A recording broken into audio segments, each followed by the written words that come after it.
I'd won the first real physical fight of my life against a cultist thug in a dirty Sharrowford back alley, kicking and biting, spitting and hissing. He'd been unsure of himself, unsure of violence, and much stronger than me.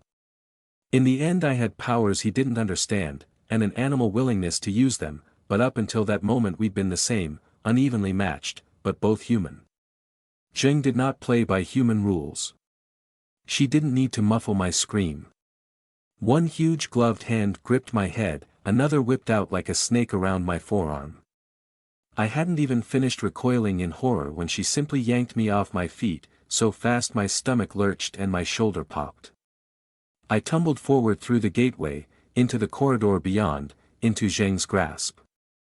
She caught me against her front, knocked the wind out of me with the impact, held me by neck and one wrist with irresistible strength. Her dead eyes stared down at a point to the left of my head. Reason fled. I screamed my lungs out, kicked and spat and pulled and clawed. The only rational part of my mind, a cloistered core of self-preservation, was painfully aware this was nothing like the dirty little back alley fight. No Tenny to save me, nobody to hear me screaming, Zheng's sheer size and strength more than enough to immobilize me and hold me down or just snap my spine and leave me dead.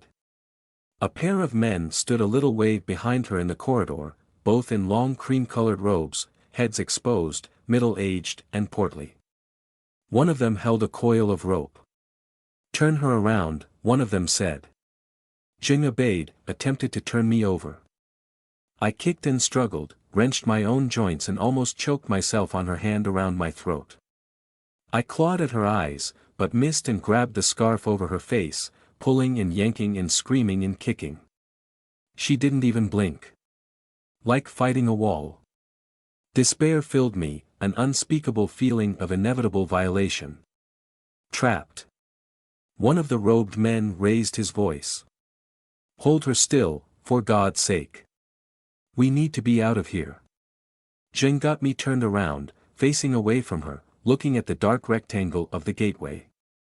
Moonlight bathed the drawing room on the other side, the house was right there, so close. "Rain!" I shouted. "Rain!" Zheng pinned one arm behind my back. I winced and gasped as she twisted my shoulder. She reached over to grab my other wrist. No rescue. Nobody was coming for me. I went limp. Zheng's hand closed around my wrist in the time it took me to complete the equation.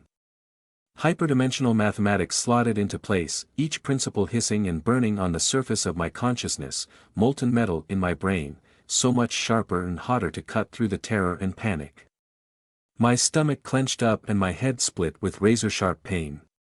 Impossible physics blossomed open inside me, dark and dripping and muddying my soul as I gripped the levers of reality and pulled.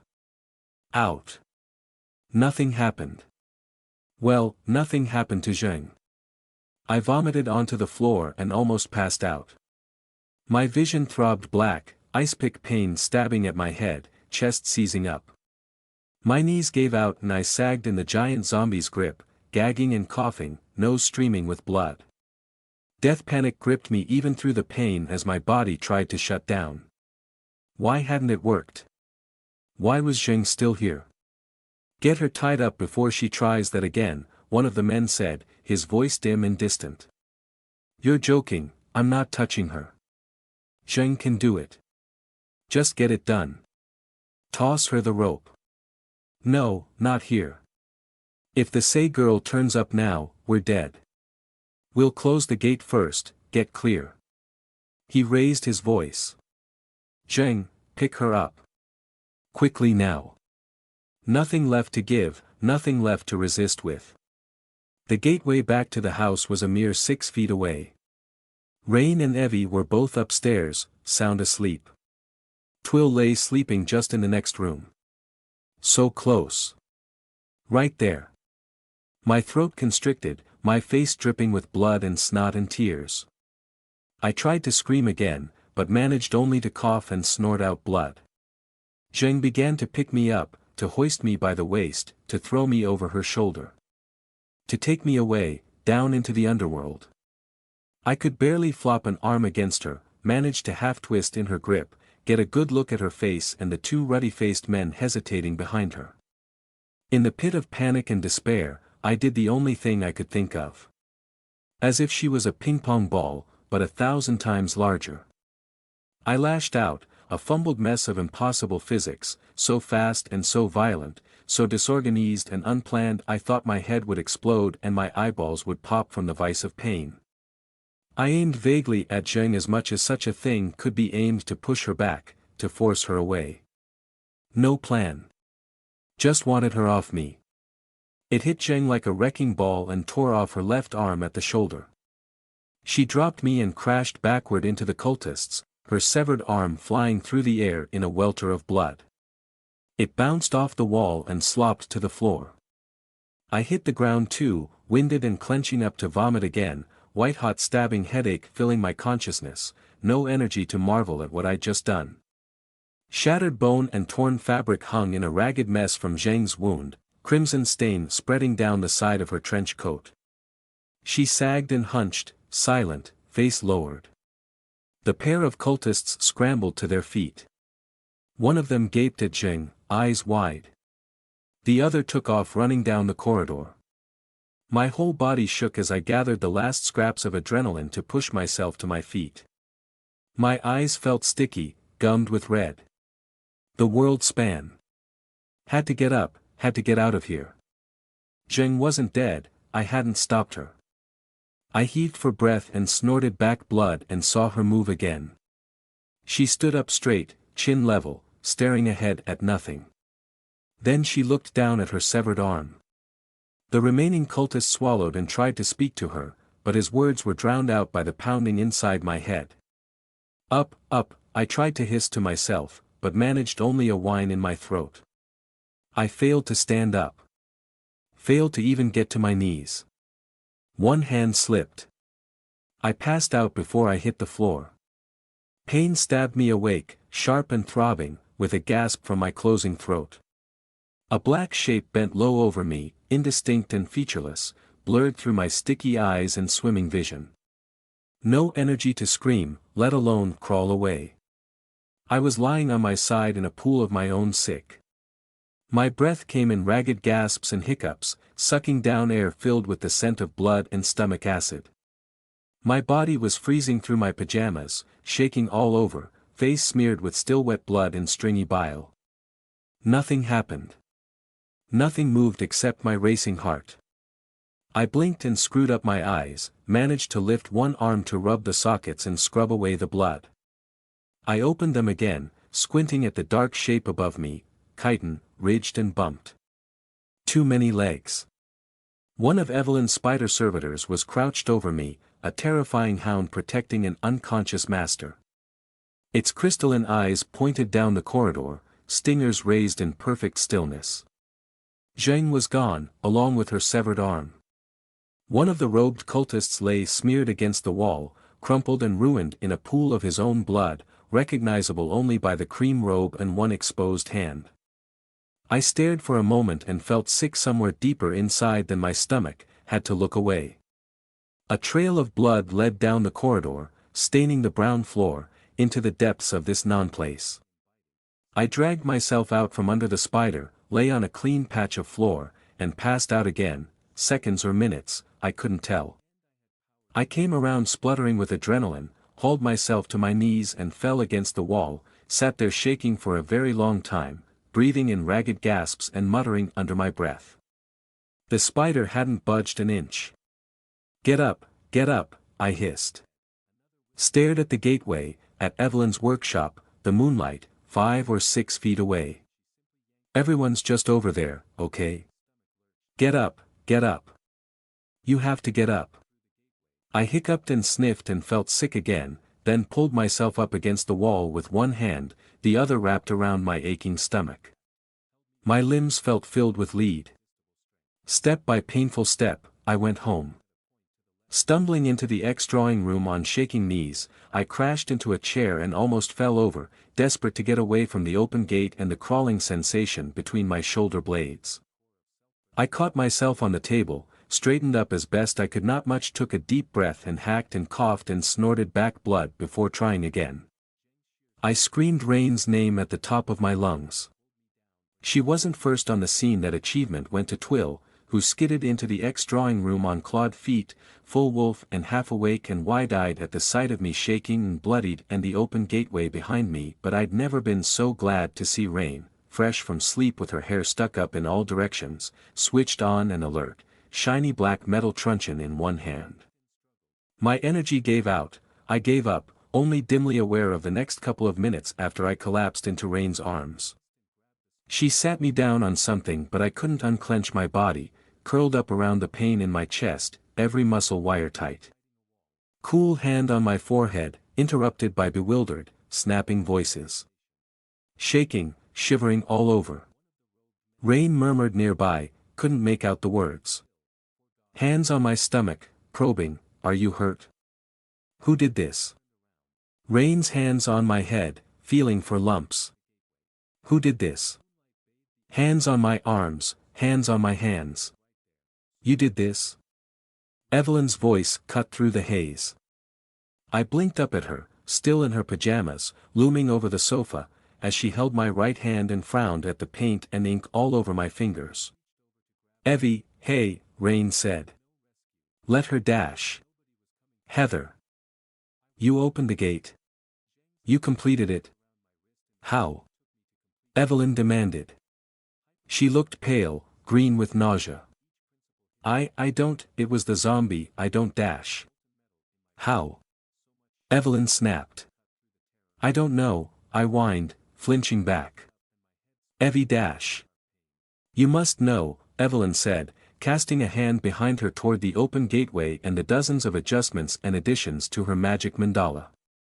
Preem stood nearby now, on guard, as Twill peered through into the corridor beyond. "That's your work, Heather, it's on your hands, how did dash?" "A dream." I screamed in her face, hysteria ripping from my raw throat. "I did it in a dream. I sleepwalked and woke up and it was done and dash," I hiccuped and felt myself begin to hyperventilate. Rain was on me again, murmuring words that didn't matter. Evelyn turned to the gate, ordered Preem inside, and began shouting Latin at the Spider-Servitor. Rain pulled me to my feet and half-carried half-dragged me into the kitchen. She slapped the lights on and I blinked sensitive stinging eyes.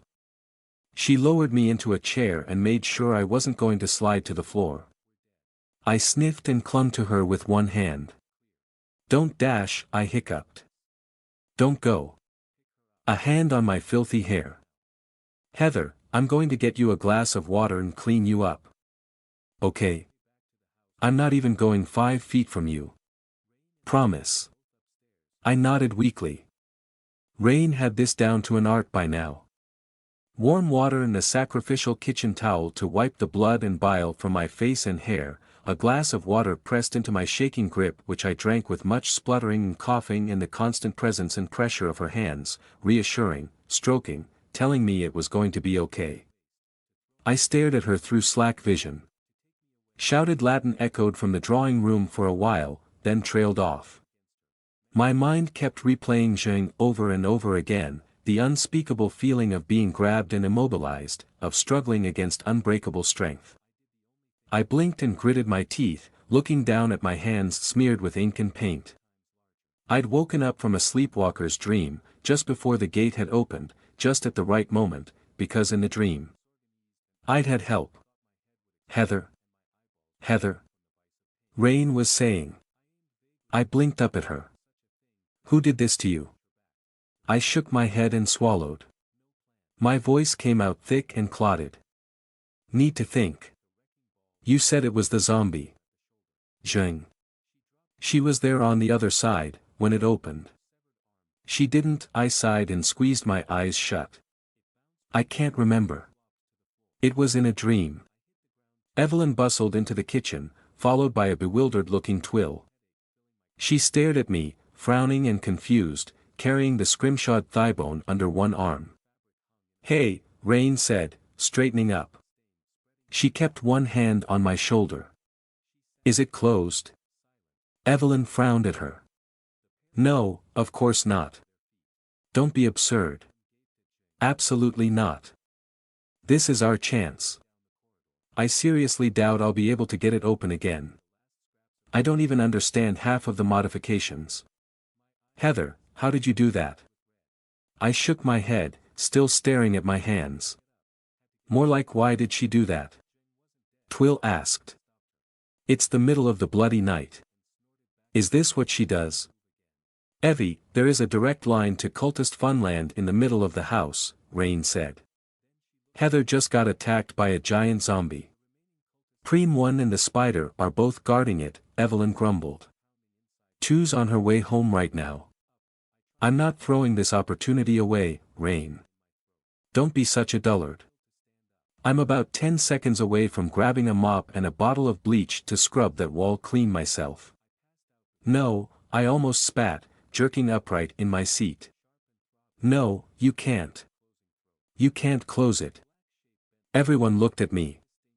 I shook my head, struggling for words, breathing too hard.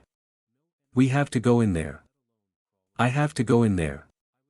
I have to help. I frowned, confused at these half-memories, broken impressions. I had to help. Who? Who did I have to help? Where had that come from? Heather, it's okay, it's over now. Rain ran her hand across my sweat-soaked back. No.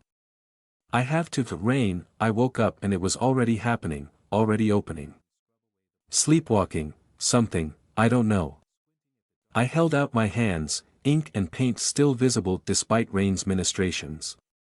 The fractal stood out bold and stark on my left arm, my protection, my shield, unblemished and complete. But it wasn't me. I had help. Somebody helped me. Rain stiffened. Inside the house. No, inside my dream, inside the sleepwalking. Guiding my hands. Who? I don't know. I felt a hysterical scream catch in my throat. My heart ached for this lost memory, this piece of myself.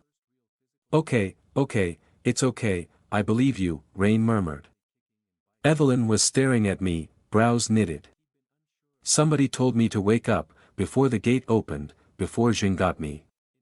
They saved me. And they asked for help too. Whoever it is needs us to, me to dash. I squeezed my eyes shut and forced a deep breath. I can't recall properly, but this was a trap, and somebody sabotaged it so I could escape. And now they need help too. I looked up at Rain.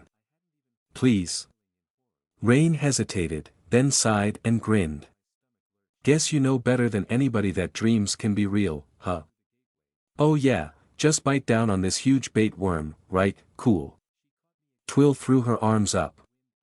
What's if it's just the cult messing with Heather's head? No, Evelyn murmured. This house is a fortress. That applies to our minds too. Something like the eye could certainly brute force its way in, but not the Sharrowford cult, no matter what they've got into. They'd need something like you, Heather.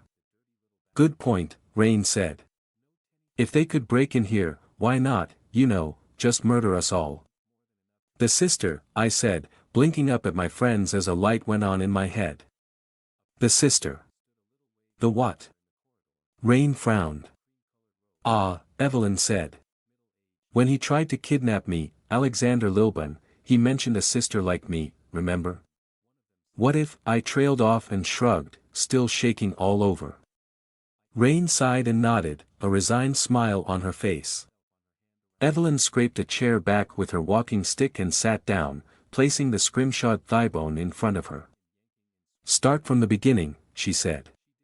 You woke up in front of the gate. Step by step. This is important.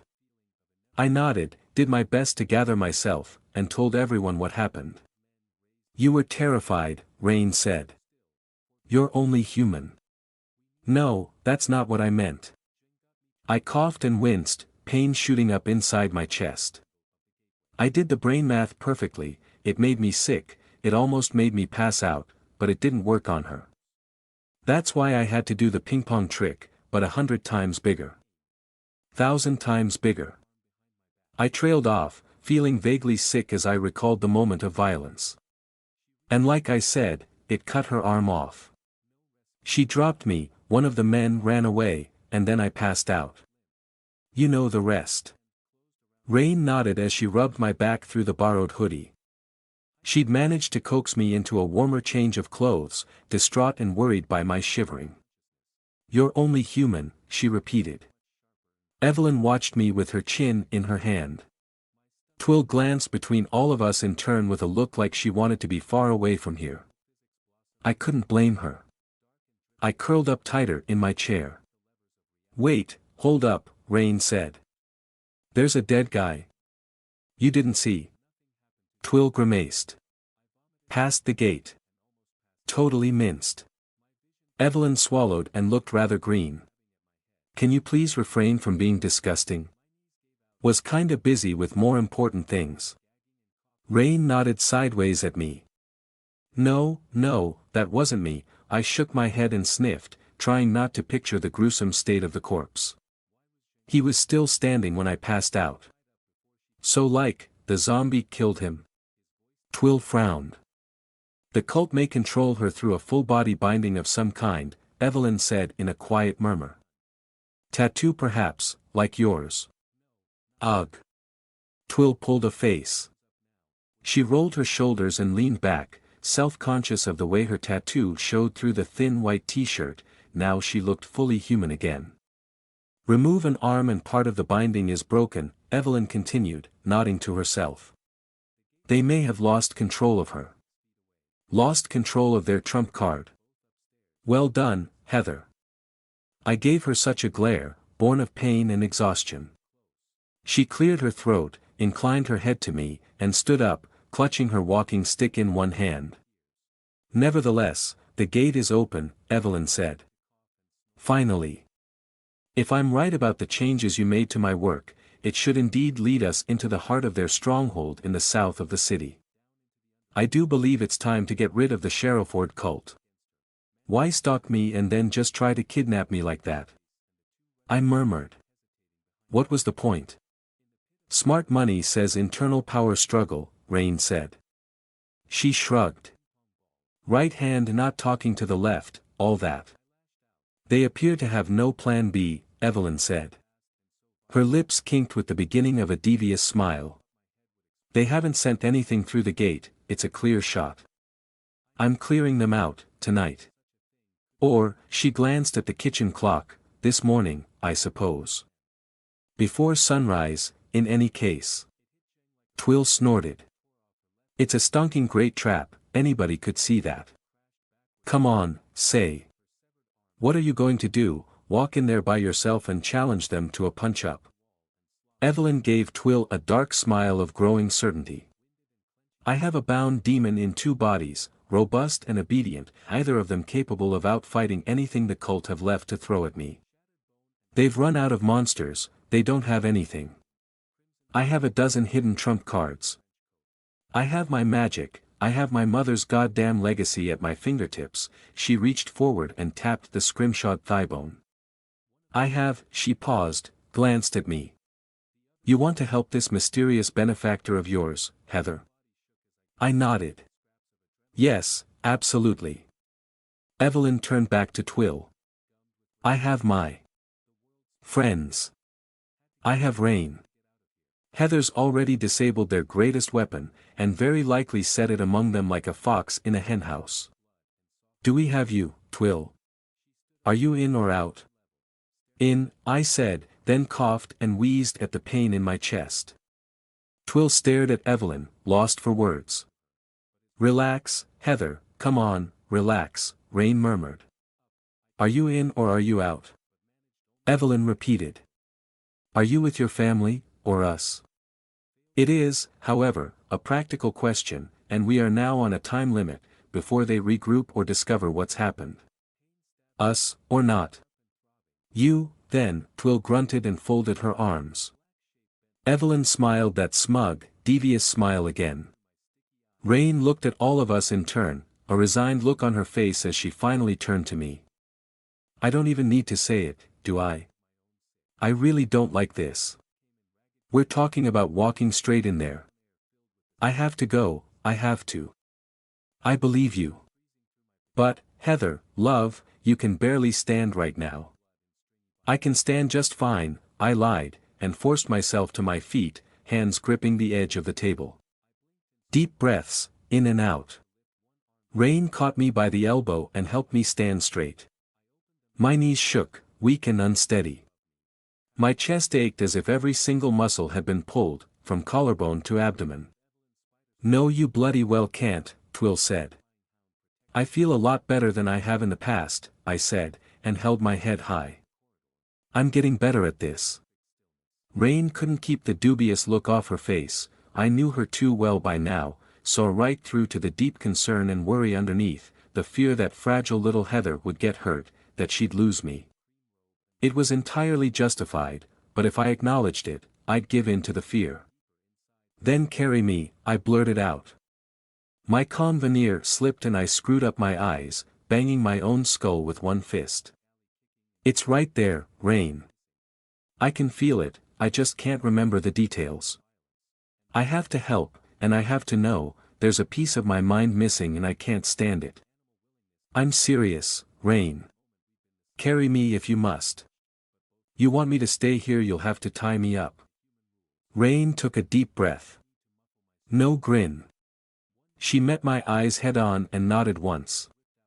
All right. I'm with you. I opened my mouth to thank her, to tell her I knew, I understood, to tell her I'd follow all her instructions, that this mattered and thank you, but she put a finger to my lips. If we're gonna do this, we do it properly, she said. My way. We suited up. I stayed in Rain's hoodie, wrapped in big comfortable protection. She made me prove I could walk upstairs, then helped me tug on a pair of jeans. She held my hand for support on the way back down, loaded me up with cocodamol and ibuprofen and a couple of little tablets from Evelyn's unlabeled collection, which seemed to settle my shakes. She dug out one of Evelyn's spare walking sticks for me, not a lovely warm piece of polished oak, but a metal and plastic NHS issue crutch, with a pad for under the shoulder. I found a window and tried to catch a glimpse of Tenny wandering in the garden, but it was too dark and rain-soaked to see her. We'll be back later, I muttered to the cold glass. Twill dragged her clothes out of the dryer and shrugged them on. She rolled her sleeves up, exposed hands making and unmaking those ghostly wolf claws, as if limbering up a spiritual muscle. Rain found her jacket and filled it with death. She checked the handgun, made sure the safety was on, and slipped it into an inside pocket. She found her truncheon and laid it on the table, sized up a few kitchen knives, then hopped upstairs and returned with the most terrifying blade I'd ever seen, a combat knife. 8 or 9 inches of matte black metal, slid into a clean leather sheath. She tucked it away and shot me a sheepish grin as she pulled on a pair of black leather gloves. Insurance, she said. Sure you got enough pointy things there? Twill asked. I'd prefer a shotgun and a riot shield, but hey, you make do with the tools you've got. Preem 2 returned via the back door, somewhere during our preparations, and silently took up station in the ex-drawing room next to her body double.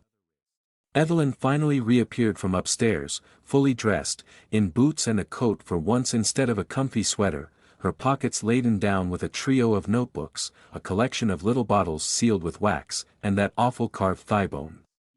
She had another notebook tucked under one arm, mine. She handed it to me with a nod. I tucked the notebook into the hoodie's front pocket. You going to be all right? She murmured, while the other two were occupied. I think so. Thank you, Evie. She nodded. I hope we find your mystery helper. We gathered in the ex-drawing room, among the magical detritus of Evelyn's workshop.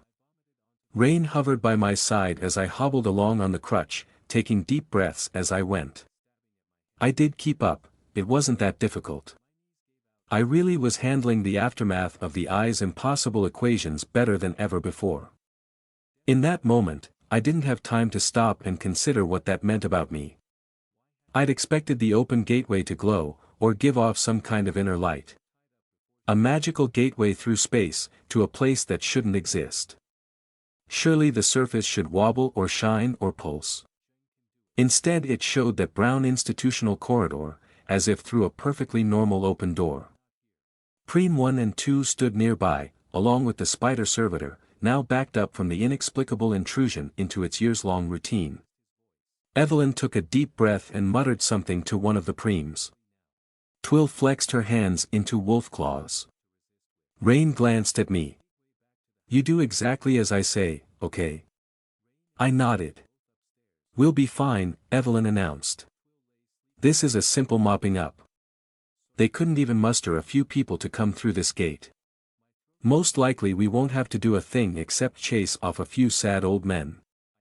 Let Preem take the lead, find out what they were doing, and bring the place down on our way back. Don't show any fear. That means you too, Rain stage whispered and elbowed Twill in the ribs. Oi. I suppressed the smallest laugh, winced at the pain in my chest, then smiled at Rain. My heart could not decide between paralyzed terror and shaky confidence. On one hand, who on earth did we think we were, doing this?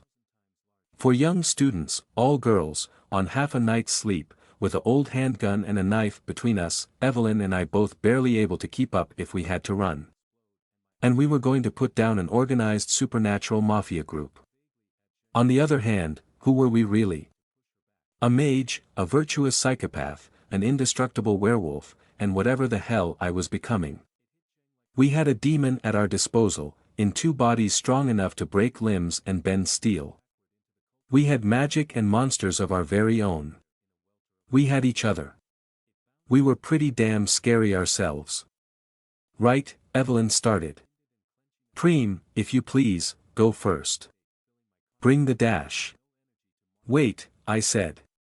Wait, do we have string? A ball of string? Evelyn frowned at me. Rain blinked, curious and bright.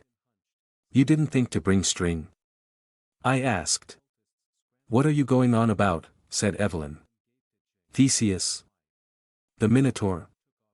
I sighed and rolled my eyes. Nobody reads anymore. Where would you lot be without me? Rain nodded slowly, a grin spreading across her face. A maze. Evie, what if we get turned around in there, or can't find our way back out? Heather's got a point. Evelyn shrugged. Then we'll come out somewhere else in Sharrowford. A walk home. You'll get a sore hip again, I said, then turned back to the kitchen. String, or a ball of yarn, surely you have something around here. She did.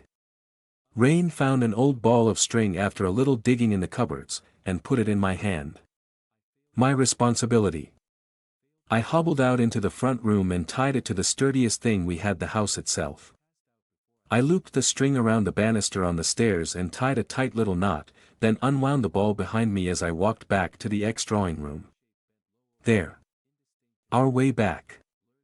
Preem went first, her twin identical bodies stepping through the gate one after the other. Twill followed behind them, shoulders hunched, eyes probing. Evelyn stomped ahead, radiating stubborn confidence. My feet hesitated regardless of my heart. I felt a catch of breath in my throat and the crutch digging into my shoulder, as I leaned on it with all my weight. What if Sheng wasn't the worst threat waiting for us? What if I wasn't strong enough? What if I weakened and collapsed and slowed everyone down?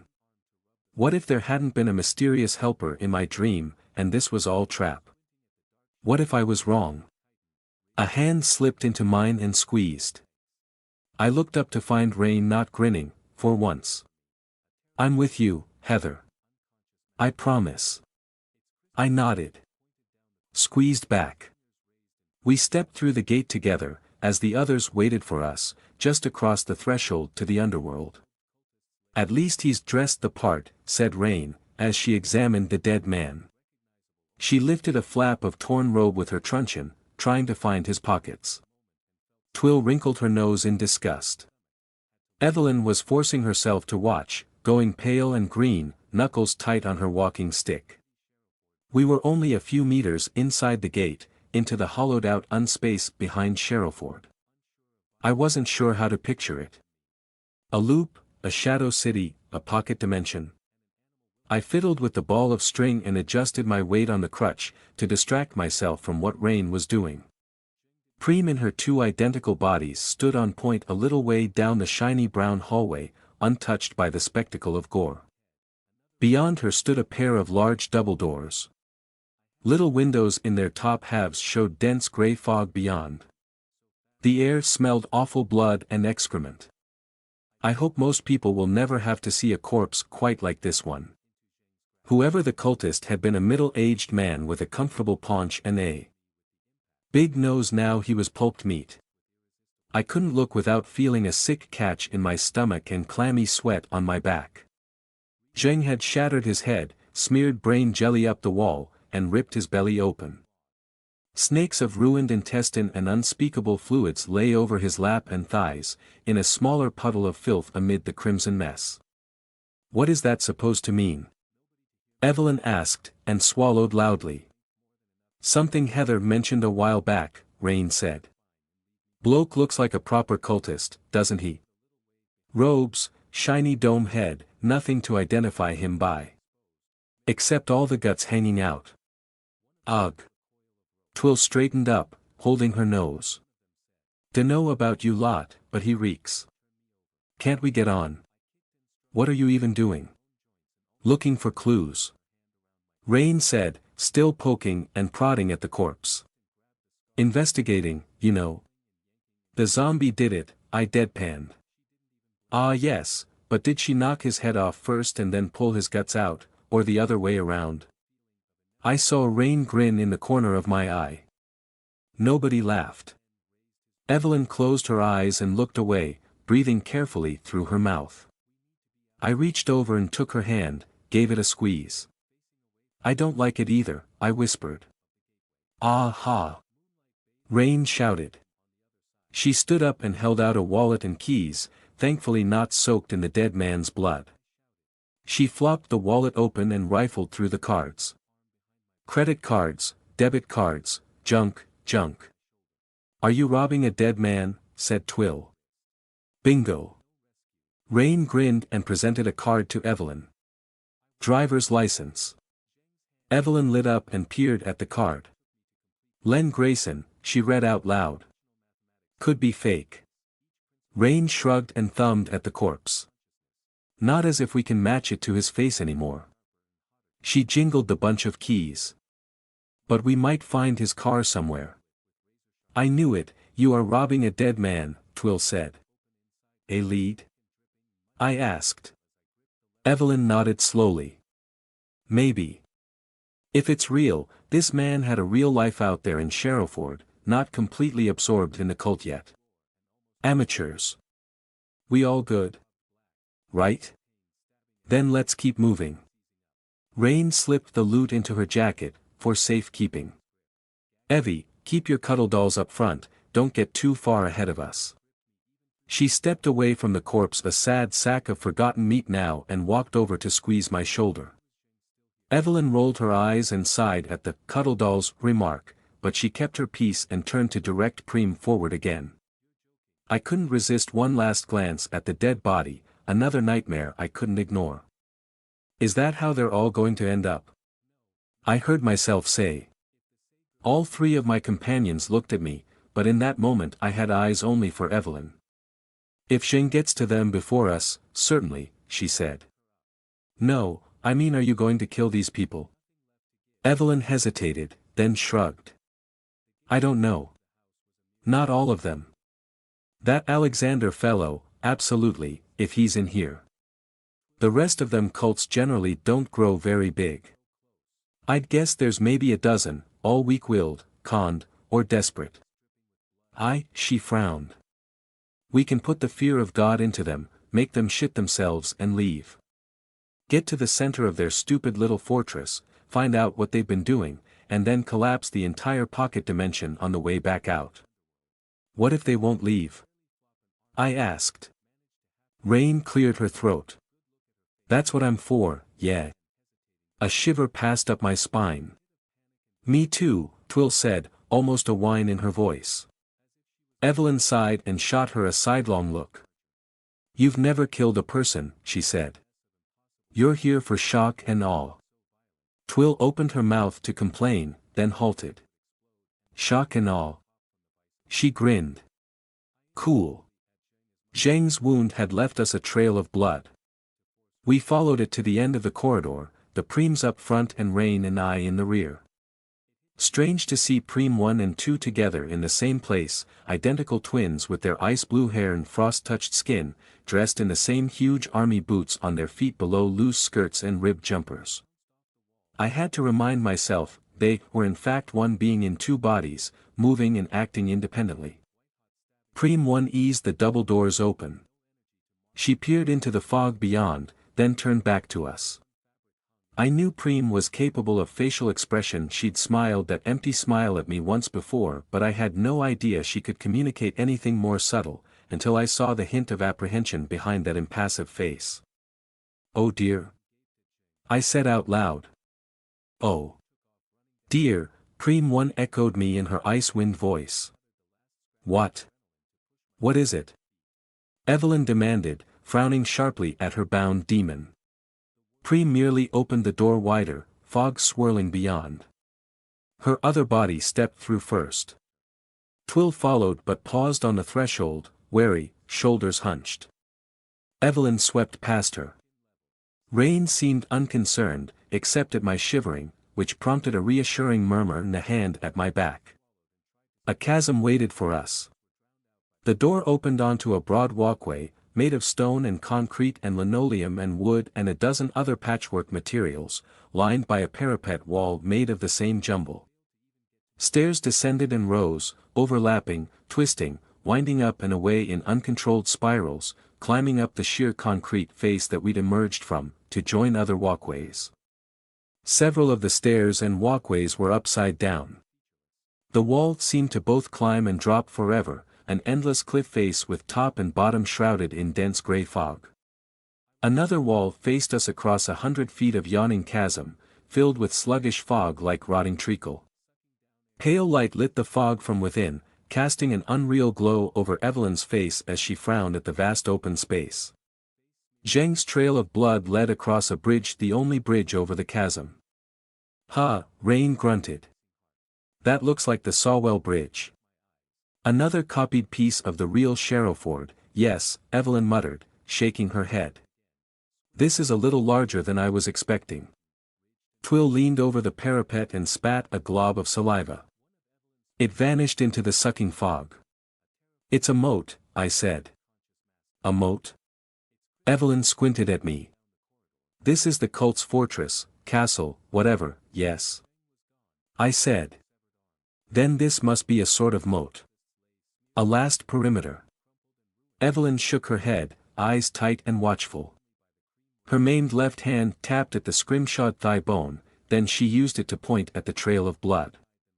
If the cult lost control of their zombie, she'll be heading back to get revenge on them.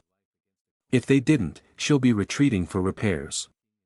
She'll lead us right to them. A hunt, Twill growled. She sniffed the air. At least her blood's normal. I let the ball of string play out as we crossed the bridge, our footsteps dull and muffled in the fog. Sticky with dried night sweat, tired and aching from the aftermath of frenzied self-defense, I knew I should have been ready to collapse, should have desired nothing more than to curl up and go to sleep. Rain hovered by my elbow, ready to catch me when I stumbled or sagged against the crutch, but I felt somehow stronger than I should have done. I told myself I was strengthened by the sense of purpose, or the companionship of my friends, or maybe I felt better because I'd already passed out once, like purging rotten food from my belly. Purpose, yes, that must be why. I was on my feet and moving forward because of the need to know, because of lost time like the absence of a tooth, a wet bleeding socket I couldn't help but probe, because somebody had helped me, and I needed to return that trust and support and love. Love? Where had that thought come from? I turned my mind away from the other possibility, that I was simply becoming inured to the reality-breaking contusions of the eye's brain math. I was getting used to this. The trail of blood entered a wide doorway on the other side of the bridge. We crept through in distant pursuit.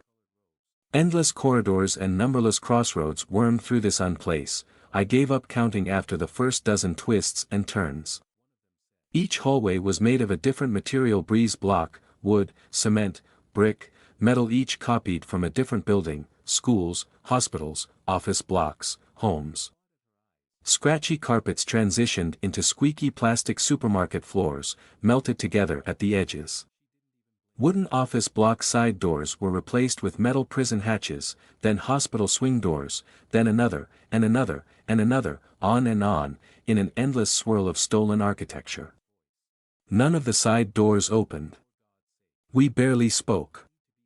Fog filled the labyrinth, thick and still, creeping into my lungs and clothes and hair, cold and heavy. The dull light washed color from our faces. The preems looked almost drained, white phantoms in the mist. Twill seemed a beast from some feral fairy tale, even if she refrained from full transformation. The fog made her movements appear slow and predatory. Evelyn's face looked pinched and tight. Rain whistled, loudly. We all stopped together when we found the paradox. The string I'd been laying out behind us was now in front of us, running from left to right across a crossroad junction, each end vanishing into the fog. Zheng's trail of blood thinner now, a few wet droplets every few feet crossed the string. Great, Evelyn muttered. Wait, wait, wait, Twill said, her voice hushed in the fog. She glanced back over her shoulder. We've doubled back. How did we get turned around? Don't think about it too hard. You'll hurt yourself, Evelyn grunted. Hey. She's serious, I said. Rain nodded too as I swallowed and continued. These places don't conform to the physical laws we're used to, and I don't want to think about it too closely either. Unless you have a sick bag to hand. Twill puffed out a long sigh. What do we do then? Heather, said Rain. You're asking me. Rain grinned. I'm in charge, but you're the expert. Evelyn opened her mouth to protest. She's hardly Dash. I can unravel this place, if I have to. I swallowed again. I don't want to, because it'll hurt and I'll probably pass out again, but we're not stuck. I say we keep going, find the zombie. Evelyn nodded approval. Rain smiled a resigned smile at me. We found the body of the second cultist. He'd been attacked from behind, shoved to the ground, his spine snapped and bowels dragged out, left in a huge puddle of his own blood amid the heavy fog. Zheng's own thinning blood trail, beyond the corpse, was now joined by sticky red boot prints, her stride erratic and wavering. I leaned against a wall and closed my eyes and thought about bed and books, as Rain repeated her ghoulish performance and extracted another wallet without getting her hands dirty. No car keys this time. That's what he gets for trying to kidnap my girl, Rain said. Nobody laughed. Heather, how much line we got left before we're out? I gathered myself, blinked down at the much reduced ball of string. I can't tell. 30 feet, perhaps. 20. Right, we get to the end of the string and then we turn back. I think this was probably meant to be some kind of trap, but Heather disarmed it when she fought off the zombie. I doubt it goes anywhere now, and Dash. Thump. We all jumped, except for Preem. My heart leapt into my throat. The impact, dull and heavy, echoed from deeper in the fog, distorted by the twists and turns of the labyrinth. Evelyn drew the scrimshawed thigh-bone from under her arm and placed her fingers at several precise points on the design. I felt tension flow through Rain next to me, as she rolled her shoulders. I was suddenly and horribly aware how vulnerable we were, blinded both in front and behind by the slowly swirling fog. I clutched the crutch and felt myself shrink behind Rain. Thump. No closer than the first time. Thump. We all looked at each other. Rain held up fingers and counted in silence 1, 2, 3, 4, thump. She repeated the count and got the same result, about 5 seconds between each impact. Twill bared her teeth. Rain shrugged. Evelyn ordered Preem to go first. Along Zheng's bloody boot prints, around one corner, following the dull thumping sound. I hesitated as the string finally ran out, and let the ragged end fall from my fingers. Rain reached down and took my hand instead. We followed around another corner into a corridor of bare breeze block and plasterboard. Mist breaking around her oversized body, facing the wall about 20 feet from us, stood Zheng. With painstaking slowness, the zombie pulled her head back and banged it against the wall, hard. Thump. A thin trickle of blood seeped from her forehead, staining the concrete. Blood soaked the trench coat all down her left side, dripping onto the floor from the ragged mess of her shoulder. She held her own severed left arm in her right hand, by the wrist.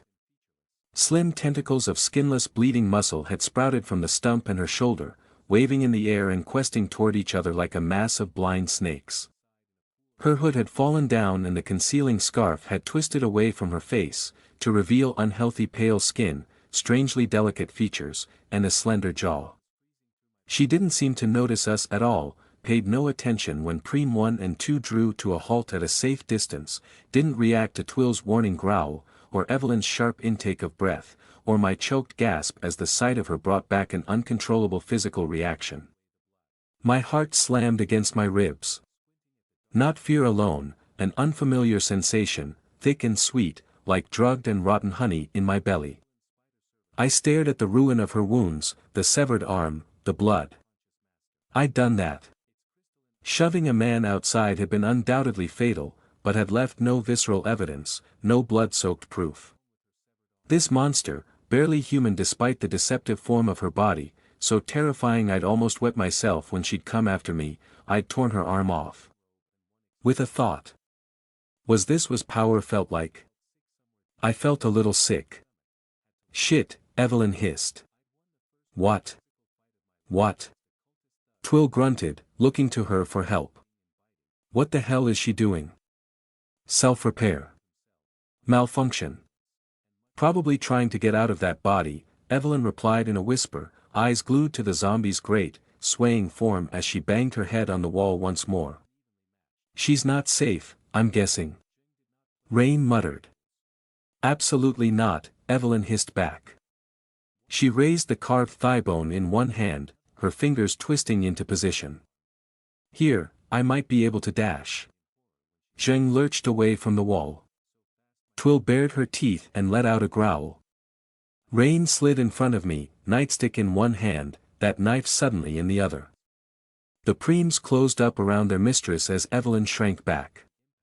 Zheng sagged, knees bent and back askew, head lolling. She thrust her severed arm up into the air, the stump tentacles struggling toward each other, slapping and twisting around their counterparts. Her face was speckled with blood, dark hair matted and greasy. She reared back and I caught a flash of her eyes hard and dead.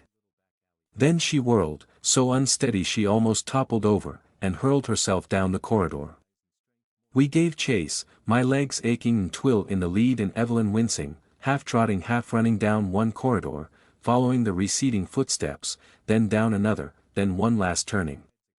Twill skidded to a halt and swore loudly. Rain burst out laughing. A blank wall. The trail of bloody footprints cut off, as if the wall had slid into place only a second ago. Zheng was nowhere to be seen. Only fog and bricks.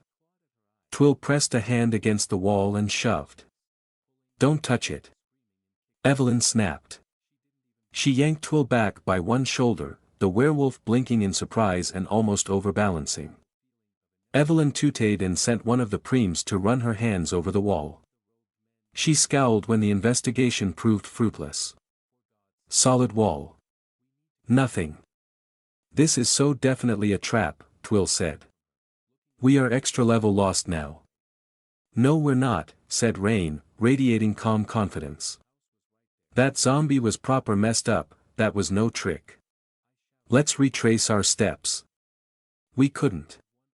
We couldn't find the spot where Zheng had been bashing her own brains out against the wall, or the dead cultist and the bloody boot prints, or the end of the string I'd dropped. It was all gone, turned around behind a blind corner or an invisible angle between the walls. We walked empty fog-soaked corridors in tense silence, until Rain called out, "Hold up." I should have felt lost and afraid, but I'd done this so many times before, alone in the dark on some alien plane of reality. Now, I wasn't alone. We had each other. I took a deep breath and started thinking. Possibly, Evelyn murmured. It's this place, I said. Maybe this doesn't lead anywhere, Rain mused. Maybe it's just a labyrinth. And we're stuck in it. Twill almost shouted. Whoa, Twill, easy, said Rain. Last time I checked you're meant to be a big scary werewolf. You've got the least to be worried about here. We go on, Evelyn said, loud and clear. We have to find a way through. I'm not throwing this chance away. How? Twill spread her arms. We're lost. I can do it, I said. I can get us out, lead us to an exit. I think. This place must run on certain mathematical principles, like the loop we got trapped in. It'll have to conform to certain rules, even if those rules aren't human, or sane, or easily grasped. I'd like to try. Out the way we came, right? Twill asked. No, Twill. There's somebody I need to help. Twill grit her teeth and looked away. You sure? Rain asked. I shrugged, sighed, a wave of exasperation passing through me. What other choice do we have? Twill's right. We're lost. You need me to hold you up. If I fall down. Rain pulled me into a hug to help calm my nerves. I needed the contact, the moment of warmth amid the strange fog and endless corridors. I knew I could do this, grasp the principles long enough to envision how this place worked, but first I had to dredge the math from the silt pit of my soul. The correct set of equations, the relevant lesson. Rain rubbed my back as I closed my eyes. I couldn't shuffle through the eyes lessons directly, even if I wanted to. Too many of them lay locked behind nightmare memory, repressed by terror and pain, a sure route to vomiting and passing out. Instead, I worked backward. I thought about mazes. The string we'd impossibly crossed, the blank wall Zheng had vanished into, our inability to retrace our steps, how to achieve those results, using more than 3 dimensions of space. Not a loop. A maze. In which one could take a right and a left and another right yet end up in the same spot, or take 3 rights and find oneself on a different path. Not random, I muttered out loud. It's not random. A trickle of pain leaked in behind my eyes, I winced and gasped, then hacked and coughed and felt myself choke on the revelation. The crutch under my arm slipped. Rain caught me, her voice in my ears, pulling me away from the edge, away from the filthy, dripping levers of reality. Heather. Heather, it's okay, breathe, take a deep breath. I coughed and blinked my eyes open to find I'd hunched up against the wall, Rain supporting me. A conch shell. A spiral, a double spiral. It's like a dash, I winced again and felt my stomach turn in rebellion. A shell? Evelyn asked. I nodded. We spent several precious minutes waiting for me to recover, as I tried extremely hard not to think about what I'd just figured out. Eventually I could stand unaided again, though I stayed glued to Rain's side.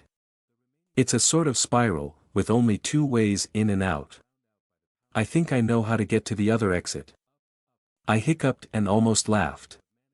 It's sort of silly really, I waved a finger back down the corridor, human words could not express the concept.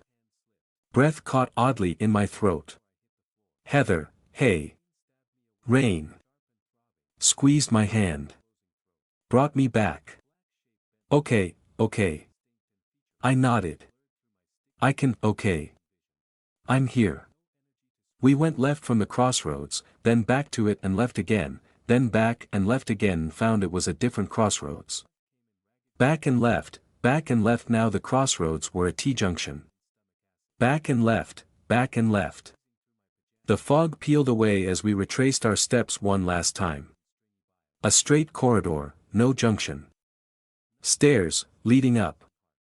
Bugger me, that actually worked, Twill blurted out. She laughed. Rain grinned and ruffled my hair. "You're a goddamn genius, Heather." "I'm exhausted, that's what I am," I grumbled. My head ached and my stomach felt tender. I knew Rain had painkillers in her jacket, but it was too soon for me to take more of them. I felt no sense of victory, not yet. "Thank you," Evelyn said, nodded to me once, then directed Preem up the stairs. Up through the thinning fog, the soles of our shoes squeaked and scuffed against the vinyl steps. A fresh air chill touched my face and hands, crept down the collar of the borrowed hoodie, the leaching cold of open spaces. A pair of huge oak doors, copied from a cathedral, lay wide open at the top of the stairs, showing pale grey beyond. "That doesn't look like sky," Twill said. I don't know. "Maybe," Evelyn muttered. Preem went first, one soul in two bodies. Nothing attacked her or made the slightest sound. One Preem stuck a hand back through the door's safe. "Come on up." We ascended into open air, fog, and cold, on a sort of hilltop. "Oh dear," one of Preem's bodies said. Rain seemed least affected by the sight other than Preem, but even she managed only a shake of her head. Twill stared, open-mouthed, but it was Evelyn's reaction which set my heart hammering, after I managed to look away myself. She was stunned and lost, no wiser than the rest of us. Spread out below us in fog-wrapped murk lay an entire mile of copied Sharrowford.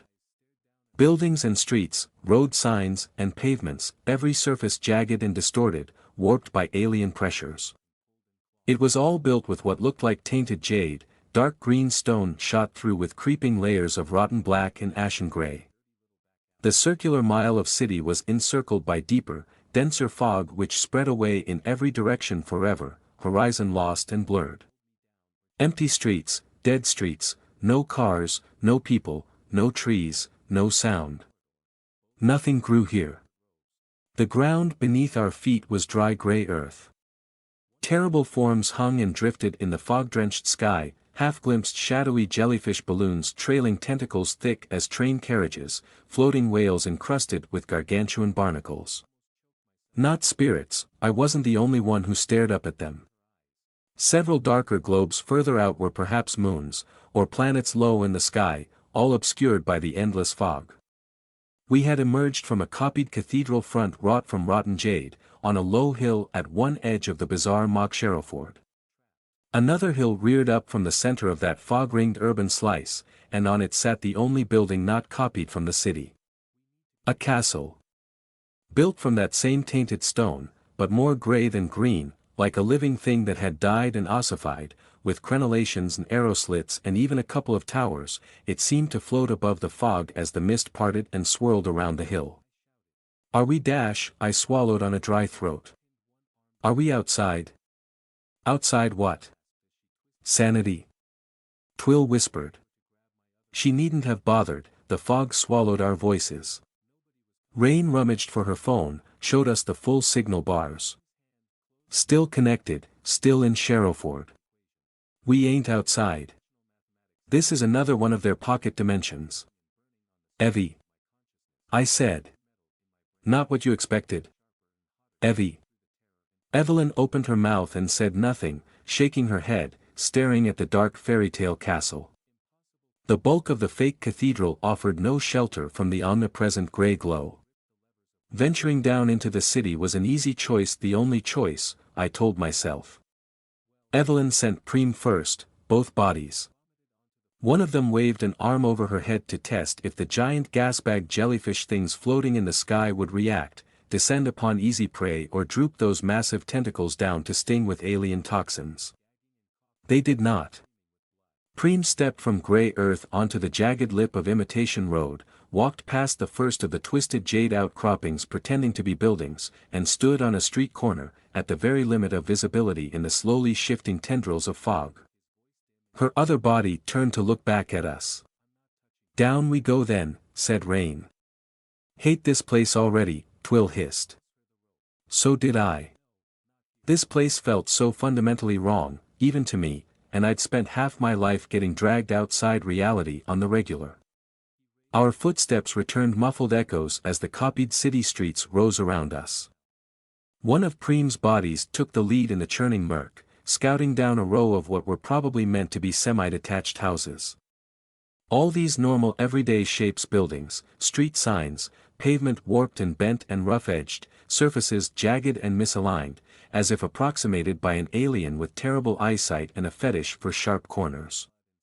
Every surface of dark green stone seemed to hide untold depths behind the rotten veins of gray and black, an optical illusion that tempted me to stare harder and harder with the promise that eventually I might see through to whatever waited on the other side of the ground itself. I realized with a sick feeling that the entire place was seamless and unbroken, not even a hairline crack between pavement and brick, every object and structure melted into the greater whole in a flow of stone like bone. Like the copied city had been extruded from the ground, secreted in layers. I shuddered at the thought of touching anything here. My skin began to crawl and I found myself hunching closer to Rain. Twill wasn't faring much better than I. She'd wrapped her hands in those ghostly wolf claws and looked ready to jump at her own shadow. Even Evelyn seemed smaller and reduced amid this mutated architecture. This place bore down on us in some obscure psychological fashion, made me want to curl up and hide. Every wrong angle and defamiliar building told me to get out. Only Rain seemed normal, well, normal for Rain. She was on the highest of high alerts, clear as day even if I hadn't been holding her hand, vibrating with anticipation of sudden violence. She stayed fixated on the limits of visibility, the edge of the fog, as if 100 monsters were about to come rushing at us. Anybody trapped in this godforsaken place absolutely needed rescuing. "We're way too exposed out here," Twill hissed through her teeth. We were halfway to the castle, deserted battlements peering down through the shifting veils of fog. Rain shook her head slowly. "Nothing to be exposed to." "A death trap," Rain said. "I meant the road, dumbass." "I know you did, but that's not important," Rain grinned to herself. "This place is meant to be a death trap, a killing ground around that National Trust wannabe up there." She nodded at the castle. "When they trapped Heather and I inside that looping space in Willow House, they had dogs and their super zombie. I don't see no dogs. I don't see anything. I think they're spent." Evelyn grunted in agreement. "They've no monsters left for us." "May I make a suggestion?" I said, much softer than I'd intended, cowed by the bizarre surroundings. I cleared my throat. "Always," Rain said. "I don't think they're aware we're here," I said. "Oh, yeah," Twill said. "We're totally not walking into an ambush, because Heather says so." "Nobody could have escaped that labyrinth without brain math," I said. "Whoever guided me put that back door in, one only I could find. Nobody knows we're here." "Not yet, at least," said Rain. Twill grumbled under her breath and flexed her claws. I stared up at the castle as we got closer, frowning and chewing on my lips. "You recognize it?" Rain muttered to me. "No. I don't think anybody makes castles out of jade." "Well, somebody did," Rain said, and cracked a grin for me. I sighed and shrugged, a little difficult with the crutch tucked under one arm to support my weight. "Maybe it's a copy of one in reality." "Does Sharrowford have a castle?" "Don't think so." "Any idea who we might find in there?" "Anything come back to you yet?" I shook my head and felt a shadow of guilt pass over me, for dragging my friends into this, for insisting. "I don't know, I am sure there's." Rain squeezed my hand. "Heather, if the person who helped you is up there, I'm getting them the hell out." She flashed me a grin, utterly devoid of artifice. "Can't let myself get upstaged by your secret admirer." "Right, right." I felt myself smile. Amazing how much difference that grin can make. Lights began to bleed through the wall of fog, at first illusory and wavering, then clearer and clearer as a line of tiny flickering points. The light bled into the stone, made the dark veins dance and writhe, pulsing from within. Rain hissed a halt and we waited for several tense moments, but the lights neither advanced nor dimmed. We crept forward. Candles. Thick as an arm and a foot tall, each set on a metal pole stainless steel, the first normal objects we'd seen in this place. The bollards were mounted in the middle of a road, the stone cracked and chipped where they'd been bolted to the ground. The line of candles stretched off in either direction, until the lights vanished into the fog. Just this side of the line, a monster had been impaled on a wooden stake. "Recognize him?" Rain asked. "Of course I do," Evie hissed. She gulped and had to look away. "So did I." "What? That's yours," said Twill. Evelyn nodded. It was the gangly ape demon she'd summoned up and sent out into the city weeks ago. The knobbly joints were rigid in death, vertical jaw lolling open, huge tongue limp, eyes glassed over, flesh dry and desiccated. It had been impaled through the backside and the stake emerged from its shattered chest, pushing broken ribs outward. No blood on the ground, merely a little dried and flaking on the stake. "At least we know what happened to the poor bastard," Rain said. "Sorry mate." "It's a warning," Evelyn said. "To who?" "The things up there." Twill pointed at the giant mute jellyfish shadows in the sky. "There's nothing here. Things not even had birds or flies at it. This place is dead." "To whatever's out there," Evelyn said softly. She gestured with her eyes, off into the distance. "What?" I said. "Yeah, Evie, what?" Rain added. "I think I was wrong." "You, wrong?" "Never." Twill tried to laugh at her own jab but managed only a hollow chuckle. "The cult didn't build this place," Evelyn said. She sucked on her teeth before continuing. "The labyrinth and all the looping pocket dimensions, yes, that's them, and perhaps they even made that bloody great castle, somehow. But this space itself? I suspect they found this, repurposed a small part of it, connected it to the city. All this, what we're seeing, could be a sympathetic reaction, an allergic reaction, I don't know." She nodded at the metal bollards with the candles on top. "That's to keep out unwanted visitors from the depths beyond." Evelyn's words chilled me, should have made me look over my shoulder into the swirling fog, with all the lurid possibilities and lurking horrors. But the dead ape demon, hanging there next to us, was so much more real.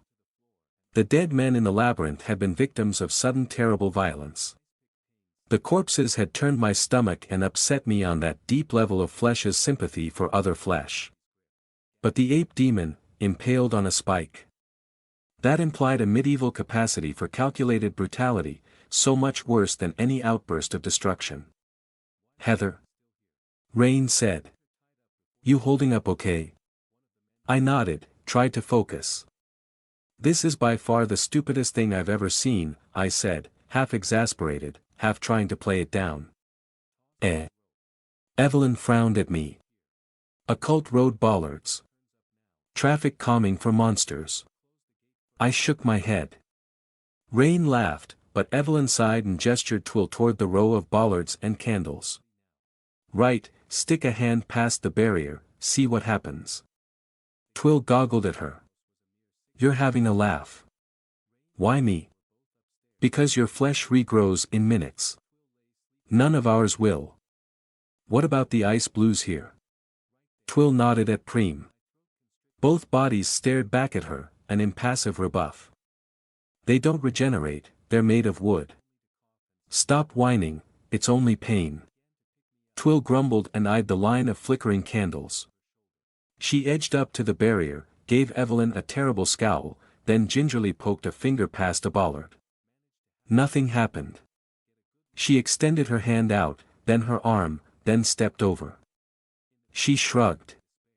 "Feels normal. Nothing doing, I guess." "That was a little cruel, Evie," I said. Evelyn sighed and rolled her eyes, then stepped up to one of the bollards and tapped it with her walking stick. She knocked the candle off the top, let it hit the ground in a splat of wax and puff of extinguished flame. "Pull it out," she said, then glanced up at Twill when she didn't jump to it. "Do you want me to get blown up by a magical booby trap or what?" "No. Preem, Evelyn gestured to her bound demon. You do it. Pull it out. Preem grabbed the bollard and wrenched it out of the ground with a loud crunch of breaking stone. Tiny chips of gray, dead jade flaked off from the bolts. She held it up and stared at the underside. Made in China, Preem said. Ha! That's one hole in their perimeter, Evelyn said. 100 meters further on we hit a second barrier, a second ring around the false jewel of the castle, a triple-layered magic circle made of complex overlapping angles, all in white, painted straight onto the jade ground. The circle was unfinished, cut off at one end, the other vanishing off into the fog. The air smelled of fresh paint. I don't recognize the technique, the symbols, any of it, Evelyn said. Could be for anything. Doesn't hurt to look at, I said. Wait till it's finished, Evelyn muttered. Maybe this is what they were gonna use Heather for. Twill suggested.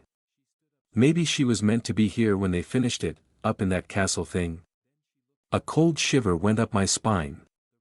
We all looked at each other except for Rain, who stared off into the fog. She had a smile on her lips and a cold look in her eyes. Rain. Wanna go find out if they're still working on it? She asked. They were. We crept along the curve of the magic circle for a couple of minutes before a kneeling figure drifted out of the fog.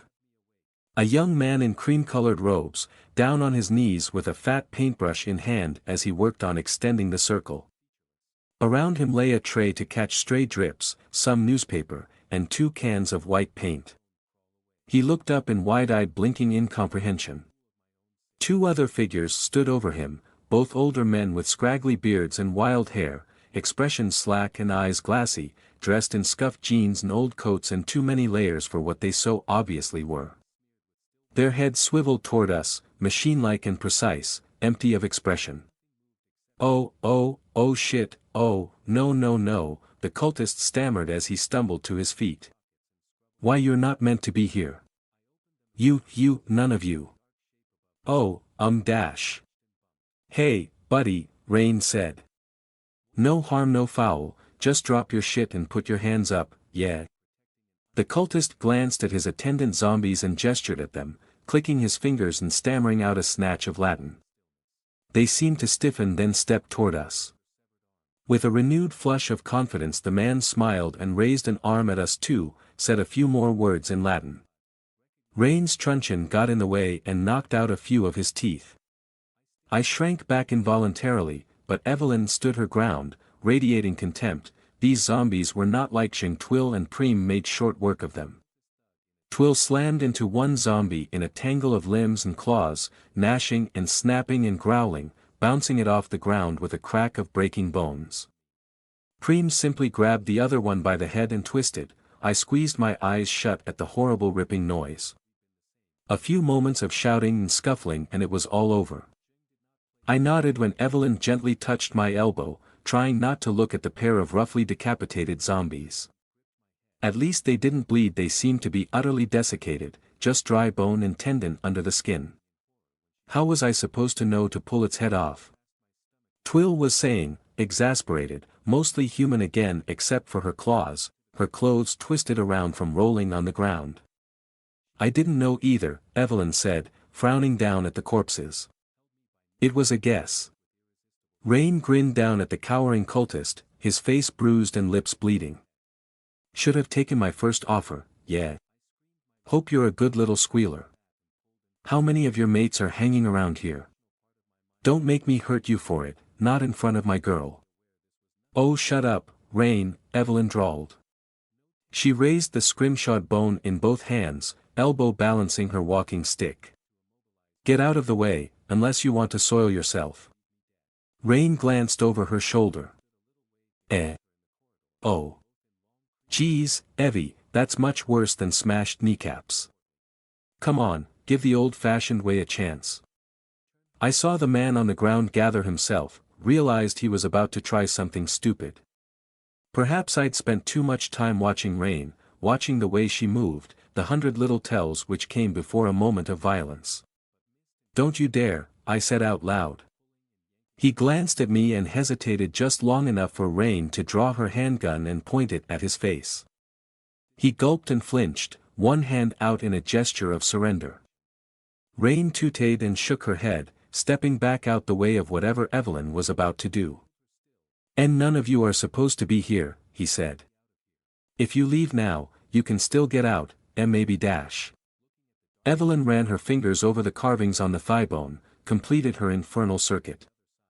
The ambient temperature plummeted by several degrees in an instant, enough to draw a surprised gasp from me, despite the enclosing warmth of Rain's borrowed hoodie. Static electricity crackled across our clothes. The man fell silent with a strangled choke. His lips quivered and his pupils contracted to tiny black dots. His skin drained of all color, dripping with sudden cold sweat. He shook, teeth chattering, and a puddle of steaming urine spread from under his robe. A strange sick fear twisted in my chest, made me take a step backward where suddenly it lifted again, backwash from Evelyn's spell. Rain sniffed and shook her head. Twill grunted and backed way up too, kicking at a zombie corpse on her way. "Do you know my face?" Evelyn asked. The cultist nodded, numb and staring at Evelyn with awe born from pure terror. "Do you know my family name?" He nodded again. "Speak it." He couldn't. "Speak it or I will feed you to a demon." I caught Rain smirking in the corner of my eye. Was she laughing because that was a bluff, or was she taking pleasure in this unspeakable spectacle? "Say," the cultist managed to choke out. "Correct. How many of you are here?" "In the castle." "A SSSS7. Is Alexander Lilburn here? Is he your leader?" He nodded, jerky, desperate to please. "More zombies?" Another nod. Evelyn clenched her jaw with closely controlled anger. "How many?" He shook his head. Evelyn frowned, frustration plain, and suddenly the man babbled out nonsense words, non-words, baby talk efforts to explain or excuse, to persuade this avatar of fear to pass over him. It made me feel vaguely sick. How many times had I felt that way, lost outside before something utterly beyond me? He stared at Evelyn the way I might have stared at the eye. The man collapsed, forehead to the ground, prostrating himself in utter submission. Evelyn sighed and twisted her fingers against the thigh bone again. The spell broke with an audible rush of warm air and discharge of static. The man scrambled to his feet, blinking rapidly. He'd lost control of the muscles in his face, as if he'd suffered a stroke, working his jaw and grimacing. What did you dash, he stammered. "My turn now?" Rain asked. She drew her knife and kept the handgun trained on him. "Ugh," Twill grunted. "First you're going to tell me what this place is, what you degenerate fools have been doing here," Evelyn said. "I don't know," he said. "You think they tell me anything? I'm a goddamn dropout, okay? I'm nobody important. I signed up for the money, and the Brotherhood, the brothers, they taught me stuff I don't want to know. Look, I know they've been killing people, but it terrifies me too. I want out, okay? I mean, look," he gestured at the unfinished magic circle, the splatter of white paint where he'd dropped the brush, next to bloody spittle where Rain had knocked him down. He tried to smile at us through his bloodied mouth. "They've got me doing the monkey work. I'm nobody." "Monkey work," Evelyn echoed. "Constructing a circle of this scale. Yeah. I don't know how it works. She hates liars, you know." Rain grinned at him. "Is there an exit up here?" Evelyn snapped. "A way out?" "Yeah, a couple." He nodded, smiling that broken smile again. "Where?" "Be precise," Evelyn snapped. "That way," he nodded. "There's a church at the intersection, it's a door back to dash." The cultist raised one arm to point and twisted his fingers one over the other, in a gesture that stung my eyes and burnt the air in the back of my throat. His words turned into a bark of inhuman language. Twill yelped, Evelyn winced. The two decapitated zombie corpses jerked, as if trying to get to their feet.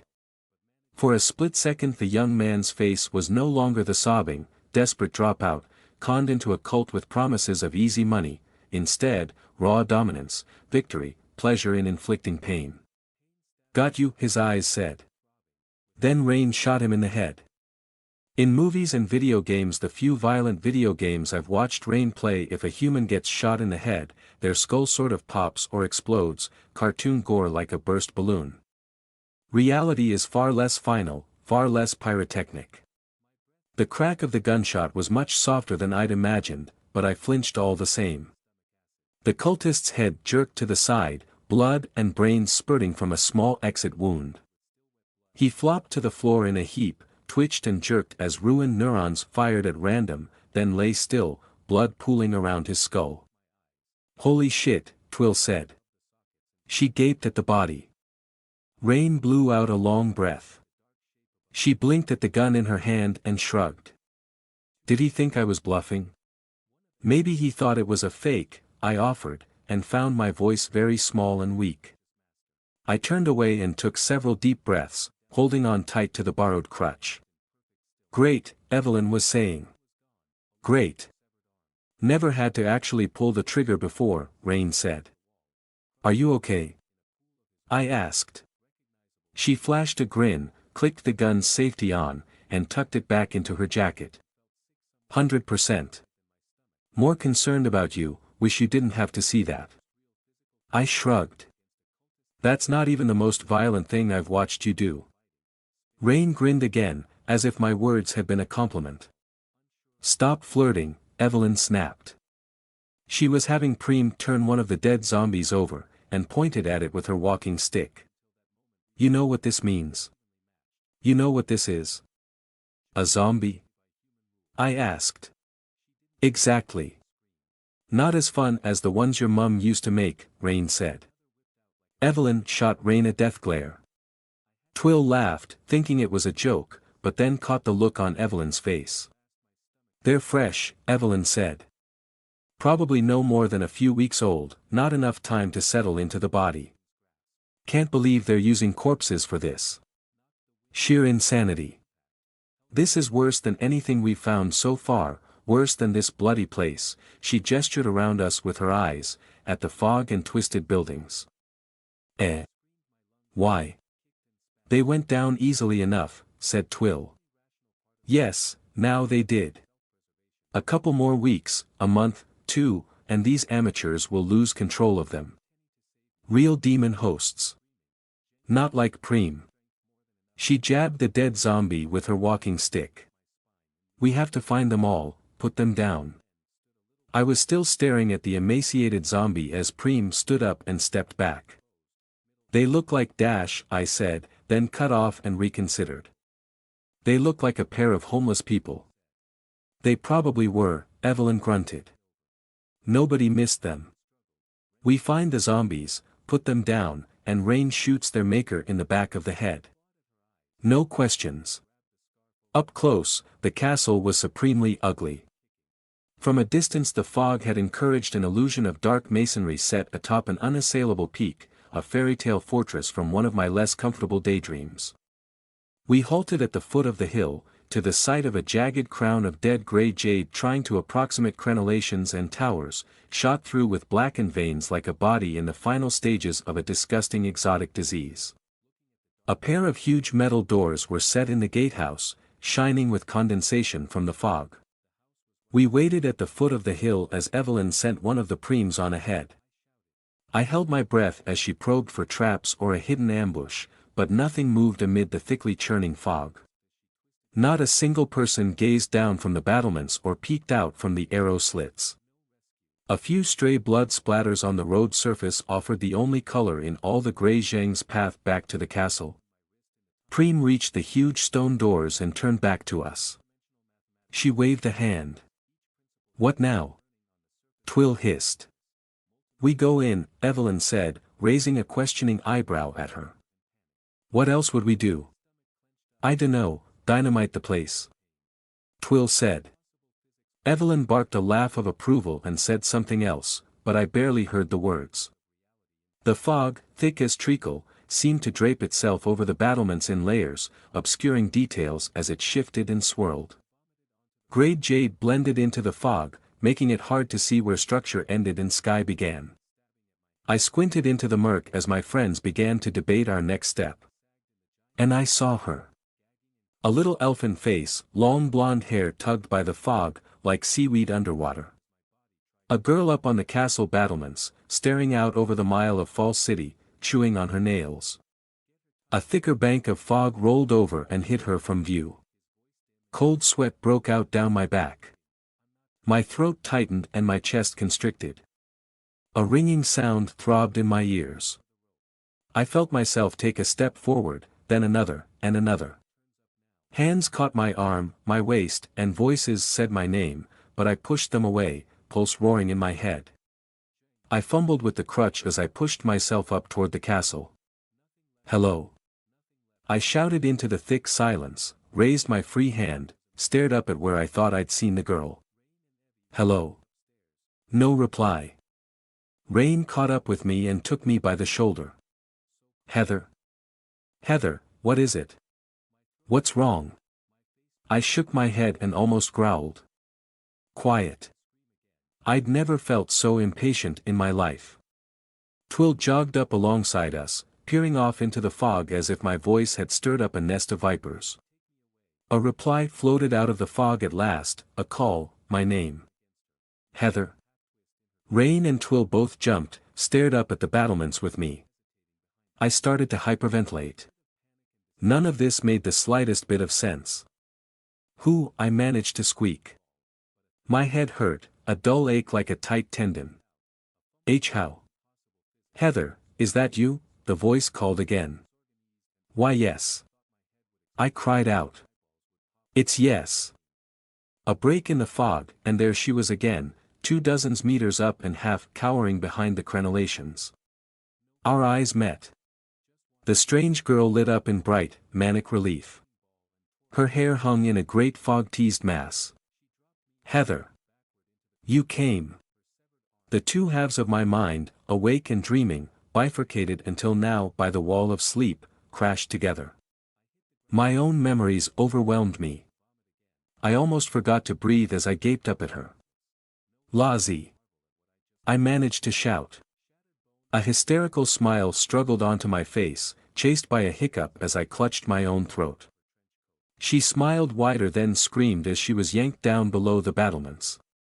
The sound pierced the sky like needles, the horrible yelp of a small creature overpowered and immobilized.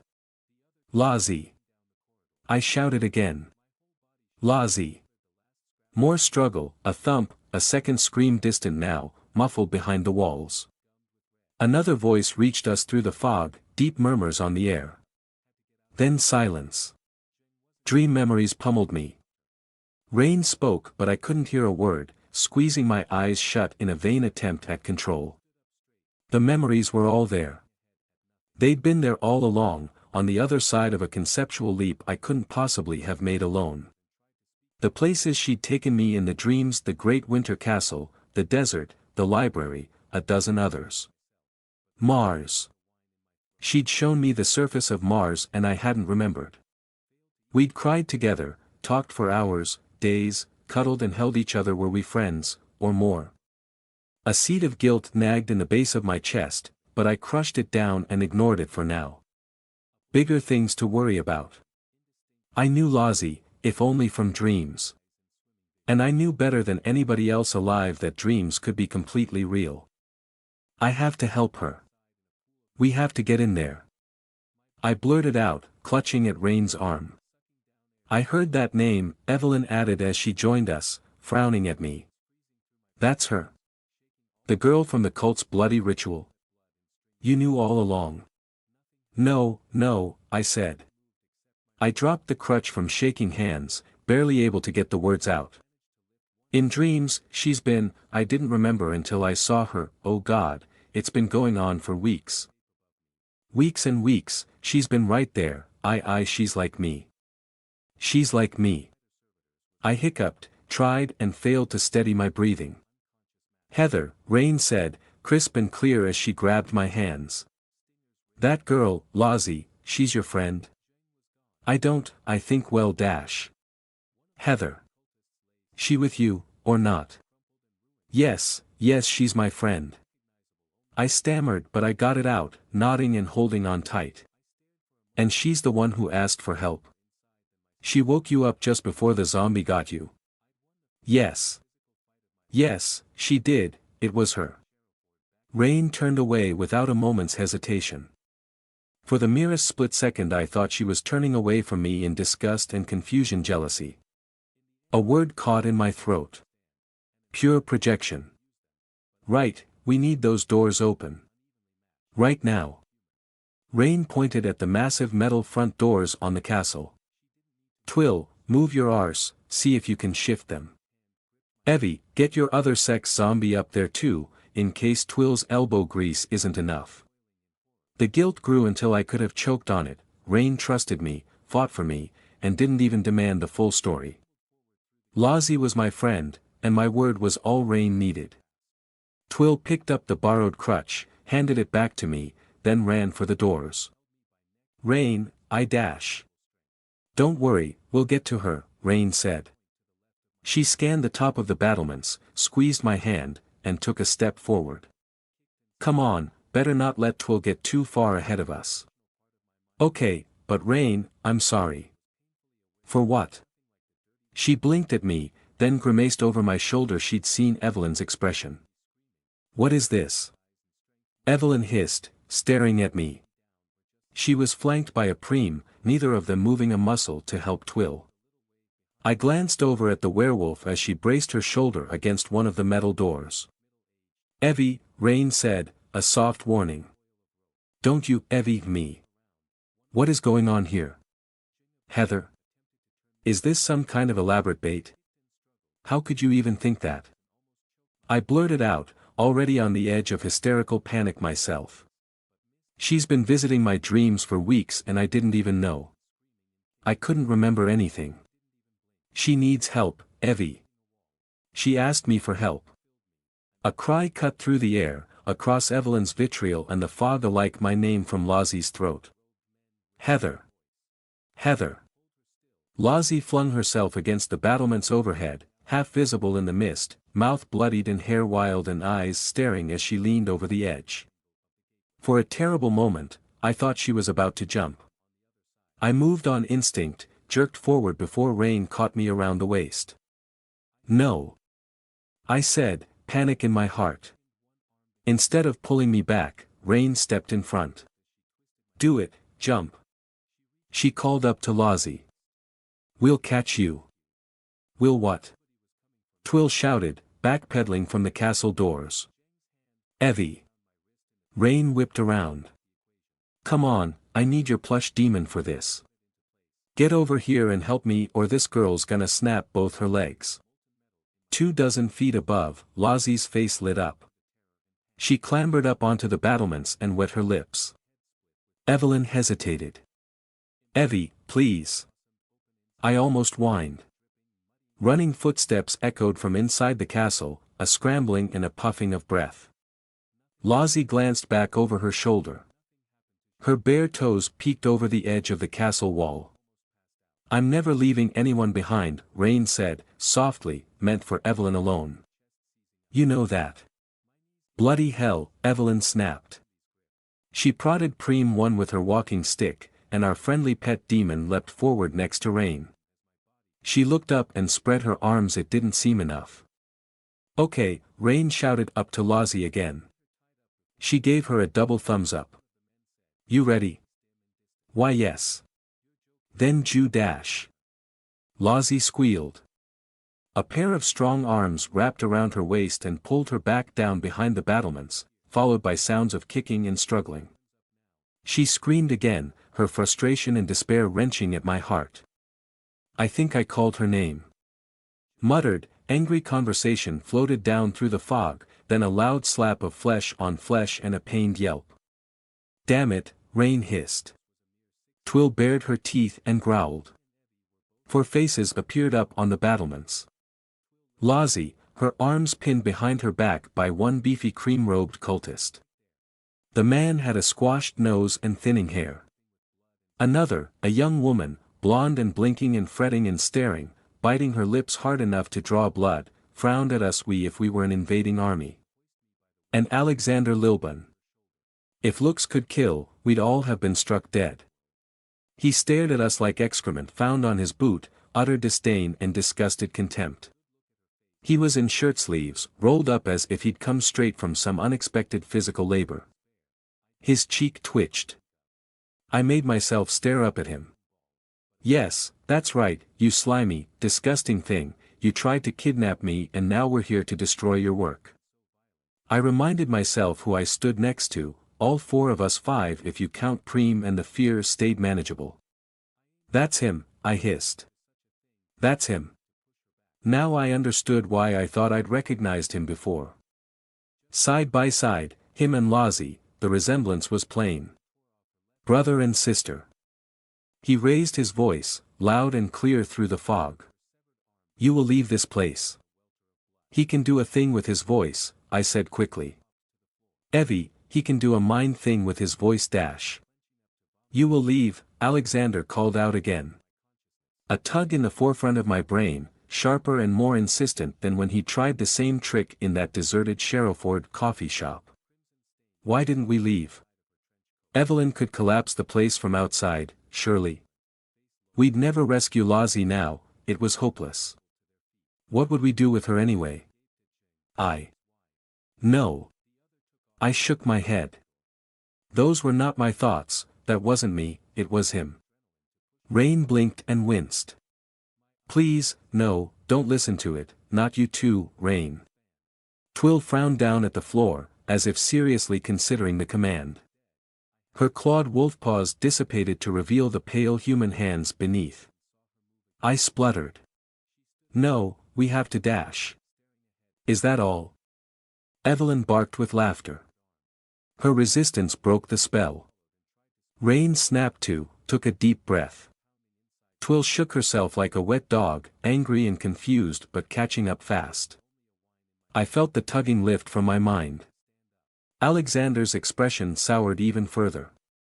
I've been compelled by worse than you, Evelyn shouted up at him, and I swear I saw Lozzie smile at that, under her curtain of hair.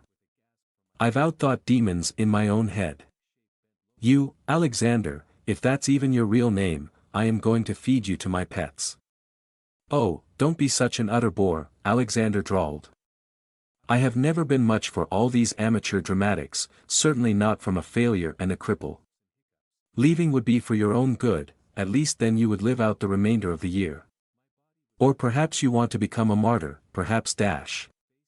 Suddenly Lozzie jerked against the man holding her, kicked and pulled and thrashed. She almost made it, almost broke free, straining for the edge of the battlements to throw herself over.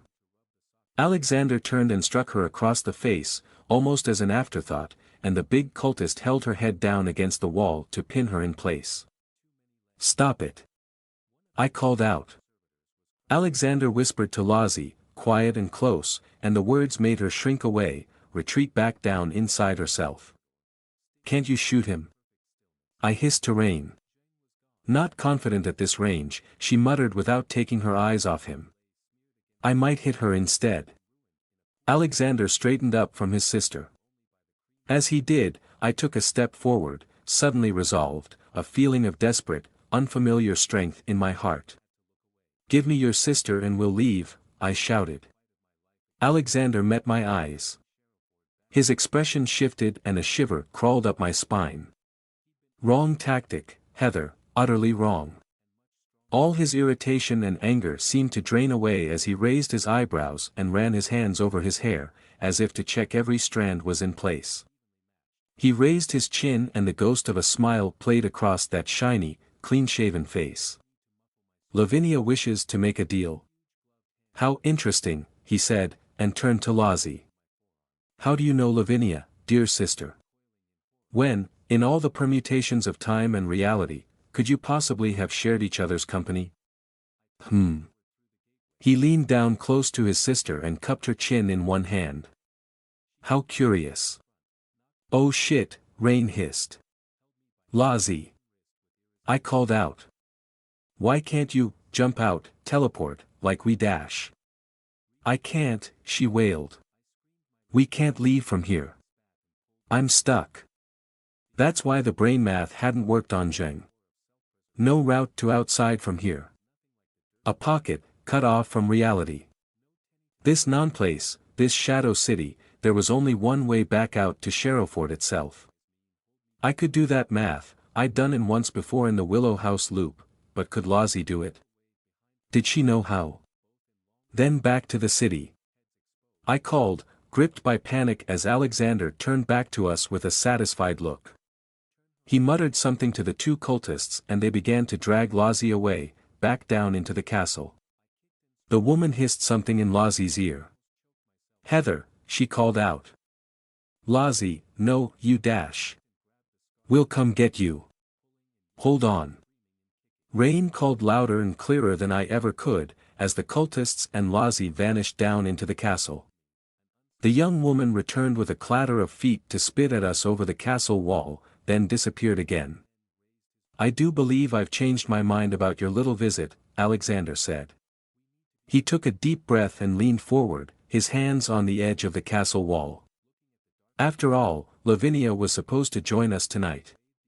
This merely opens up further opportunities, all far more interesting. Dear, I will have to hear all the details in due time. Yes, I will know how you damaged our valuable asset, shall we say. You're big zombie. Rain called. Next time Heather'll knock her head off. Alexander spared Rain the briefest of glances before returning his attention to Evelyn.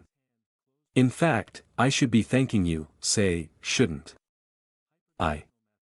Now I can both remove an irritant and gain a valuable addition to our stock in the same stroke.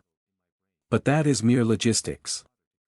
The opportunity between you and I is far greater, isn't it, Here we are, he spread his arms out to indicate the entire fog-soaked pocket dimension. Not an uninformed soul in sight, with all our powers at our command, all our little monsters and grand techniques. I have so ached for a real duel with another as skilled as I, even if it will be a little disappointing to match wits with such a. Alexander allowed his smile to broaden. Reduced shell of a person. You're not worth my time, Evelyn said, flat and unimpressed. She ran her fingers across the scrimshawed thighbone as she raised the ugly thing out in front of her. Rain tensed, and I sensed she was ready to grab me and haul me out of the way. Alexander held out one hand. Wait, do wait. Indulge me. Evelyn paused. You will not win this one, In the spirit of good sportsmanship, I am going to give you a free shot. He held up a finger, still smiling. You have one completely open attempt on my life, right here. After all, I am a grown man, and you are a cripple of a girl. It would hardly be fair of me to overpower you without giving you at least a sporting chance, a real opening to win. I could scale the wall, Twill said. Take me a minute or two. Rip his head off and have done with it. One shot, I promise, I will not defend myself, Alexander said. He smiled that maddening smile, so reasonable and self-assured. Evelyn, to my surprise, turned to Rain. Well? Why have you been carrying that thing around all these years, she hissed. Me? Rain asked. Yes you. This, she hefted the thighbone, keeping her voice low, may as well be useless. 1,000 pounds says he's protected. You do it. Confer all you want, Alexander called out. It will not help you to victory, you dash. In one single fluid motion, Rain drew her handgun, clicked the safety off, and shot Alexander through the chest. The crack of the bullet echoed out across the fog.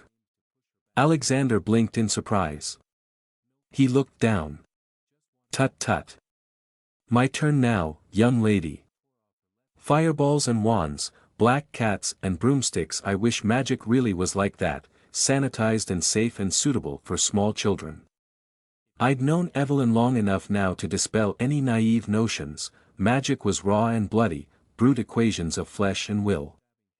How could I possibly think otherwise, when she'd been openly carrying around a human thigh bone for the last couple of hours? Rain had lived in this world far longer than I, years of this, and Twill was subjected to otherworldly reality every time she looked at her own body. Atop the castle battlements, Alexander Lilban raised his hands to the sky, and surprised us all by almost killing us.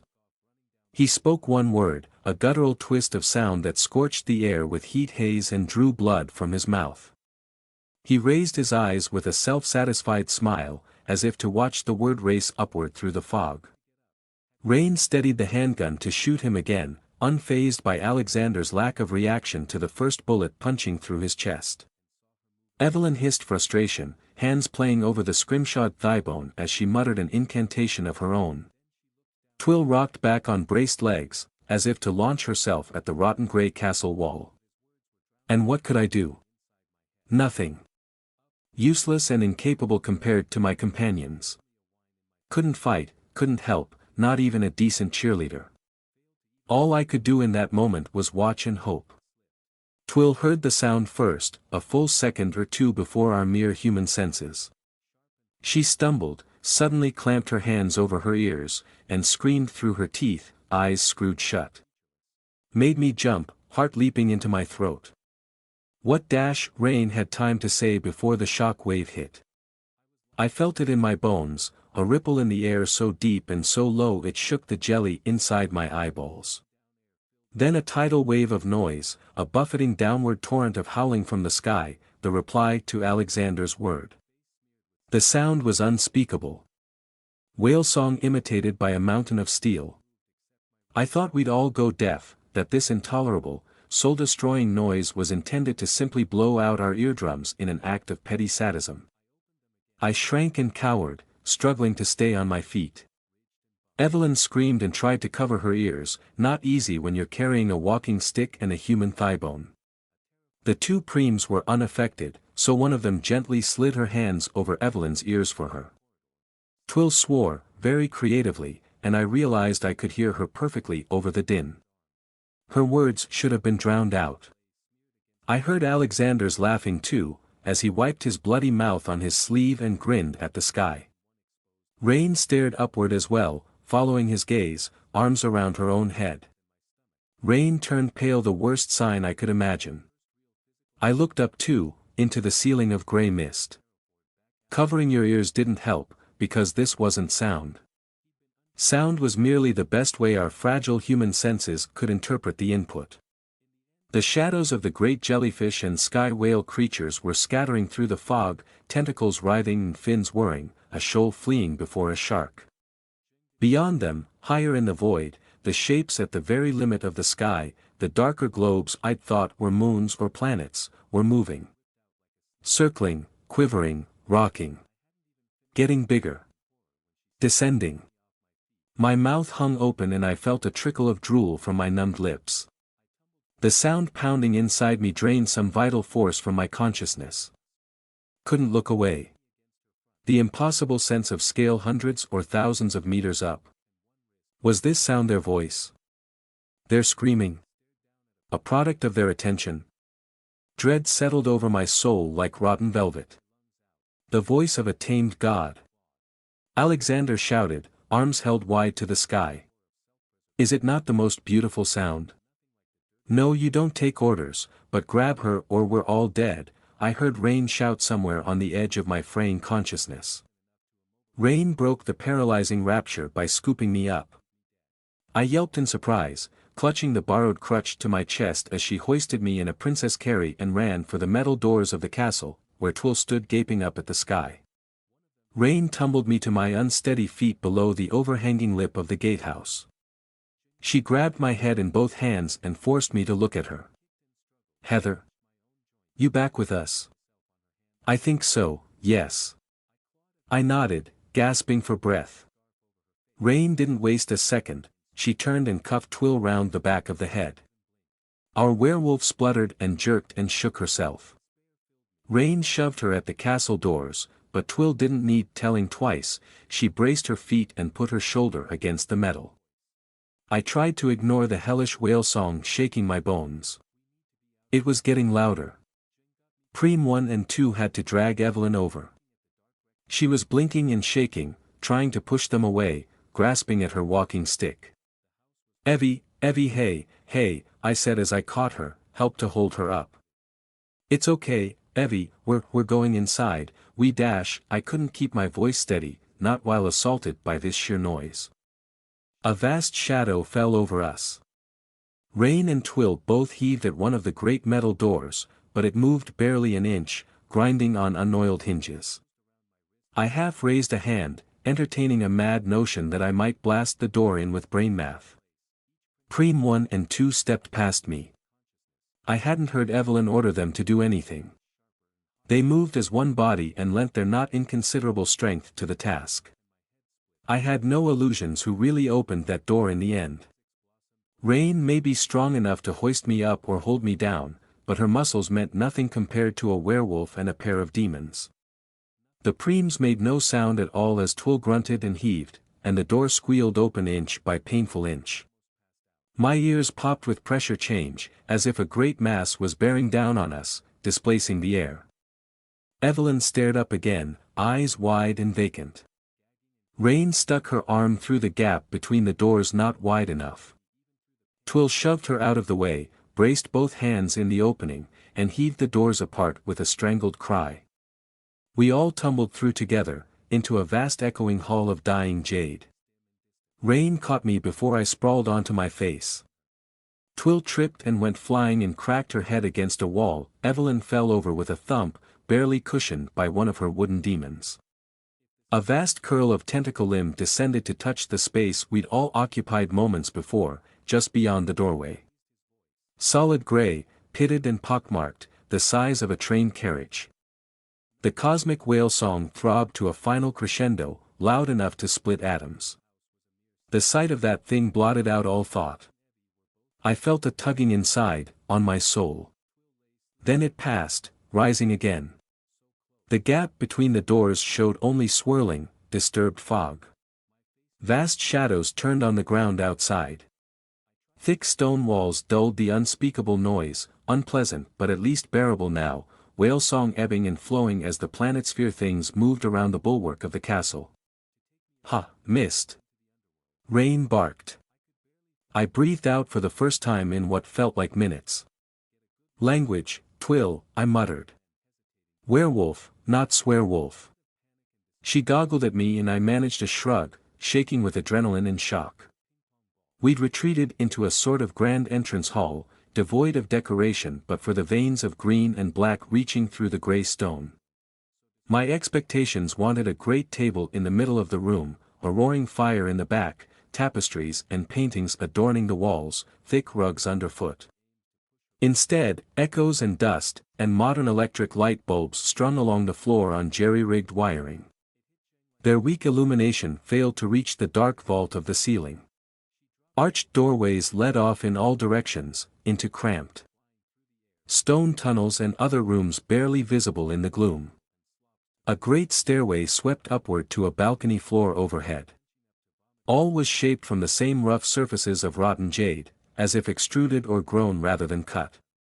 I loved castles, I wanted to feel even the tiniest spark of fascination beneath the adrenaline and panic and fear. This place was disgusting. As if we stood inside the bowels of a dried-out corpse. Twill cracked her broken nose back into place with a throaty grunt. We all in one piece? Rain asked. Heather. I'm all here. Mostly. Evelyn, on the other hand, was not all here. She sat where she'd fallen, breathing in jerky gasps and blinking too hard, over and over as if she couldn't focus her eyes. Her skirt had ridden up to expose the matte black surface of her artificial leg. She dropped her walking stick but clutched the thigh bone in a white-knuckle grip. The Preems stood either side of her as if on guard, staring off toward the dark doorways which led to the rest of the castle interior. Evie, what's wrong? I let go of Rain and knelt down next to Evelyn, one hand on her shoulder, my own crutch forgotten. Evelyn. She shook her head, still blinking. They'll be on us any second, said Rain. She did something mechanical and precise with her gun, checked how many bullets she had left, then tucked her truncheon into her waistband and drew that big black knife instead. No kidding. Twill said, leaping to her feet. Shit, say, Evelyn, come on, get up. She joined me, grabbed Evelyn by both shoulders. Hey, come on, snap out of it. Evelyn shook her head again, screwed her eyes shut, hissed through gritted teeth. Come on, Evelyn, call me an idiot or something for smashing my face up, yeah. Twill was saying. Look at me, yeah. Evie, Rain added, voice soft. It's not that hard to kill a magician. You and I both know that. We can do this. Evelyn growled in the back of her throat. God damn it all, she grumbled and seemed to snap herself out of the fear, back to anger. Her breath still shook but her expression hardened. Evelyn. Say, come on, look at Dash. I am looking at you, you undersized mutt. Evelyn turned her eyes on Twill. She took a deep breath and stuck out a hand. Help me up, both of you. For God's sake, this floor is freezing. Twill and I dragged Evelyn to her feet. I pressed her walking stick back into her hand. She nodded a thanks, grumbling all the while under her breath. She shook off Twill's concern after a moment. For God's sake, I'm fine. Help Heather, she's the one about to fall down. What? I stammered. The adrenaline is making you numb to your own weakness. You're shaking. I am. I pressed a palm to my juddering heart, felt the weakness in my legs, realized I was half hunched up around my stomach. Oh. I can't hold her up right now, Rain said. Got my hands full of sharp stuff. Evelyn huffed and clicked her fingers at Twill, gesturing at the crutch I'd dropped. I took a moment to steady myself, crutch wedged under my shoulder again as Evelyn spoke. I underestimated our opponent. Assumed he was a mere dabbler, gone too far. Evelyn drew herself up and took a deep breath. Likely he's the center of this. A real mage. I have to kill him.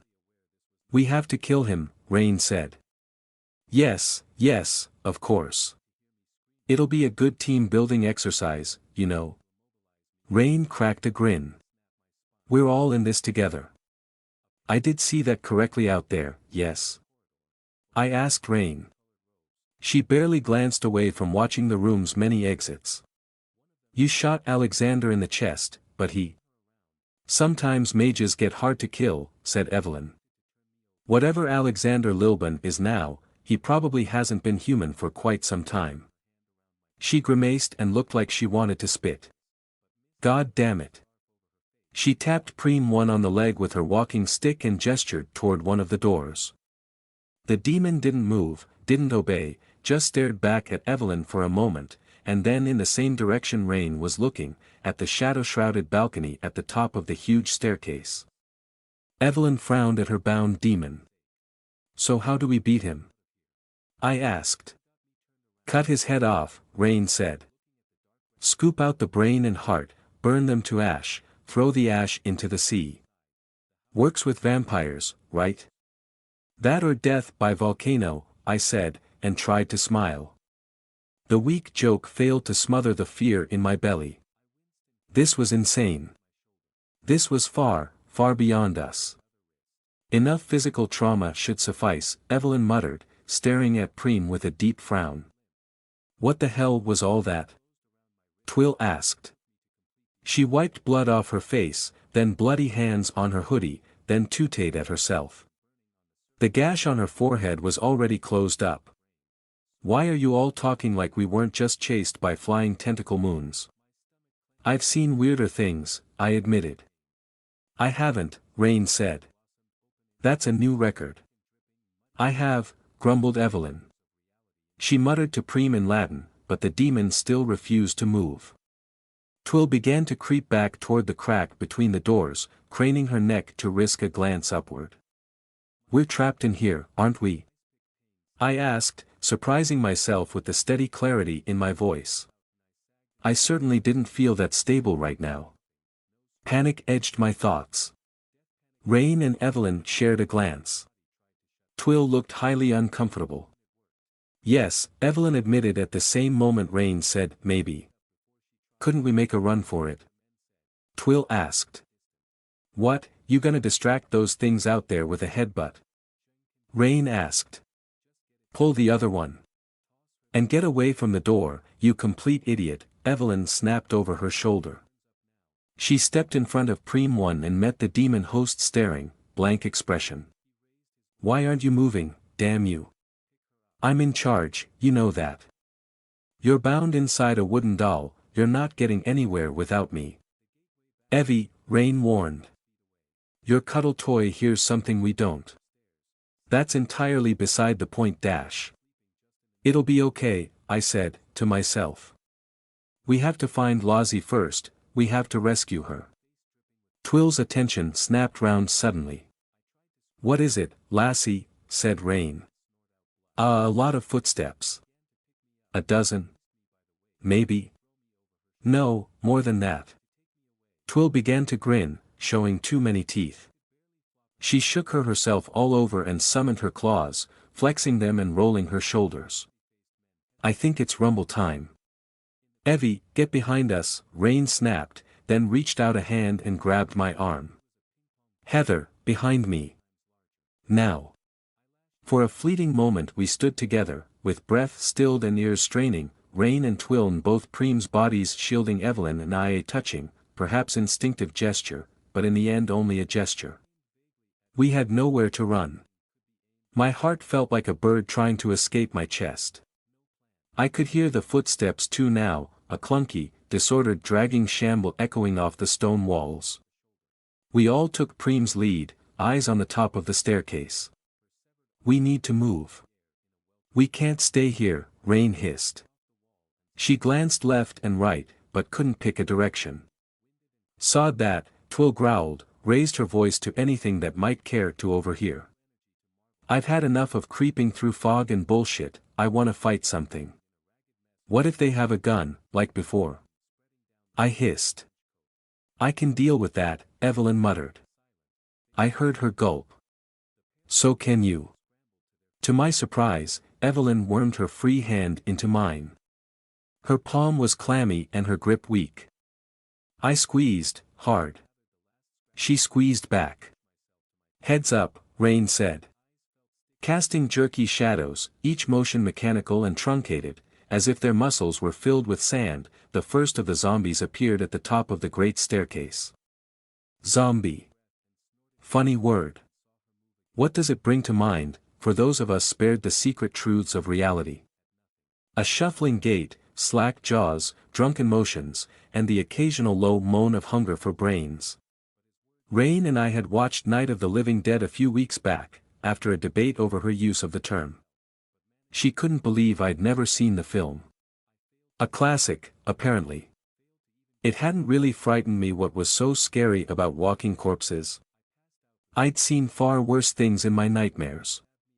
But these zombies made my breath catch in my throat, turned my stomach, made me heartsick. 2 or 3 dozen, traipsing down the staircase and spreading out to surround us, eyes empty and dead. I wanted to grab the back of Rain's jacket just to hold on. They frightened me because of who they'd been made from. No question where the Sharrowford cult had harvested their raw materials.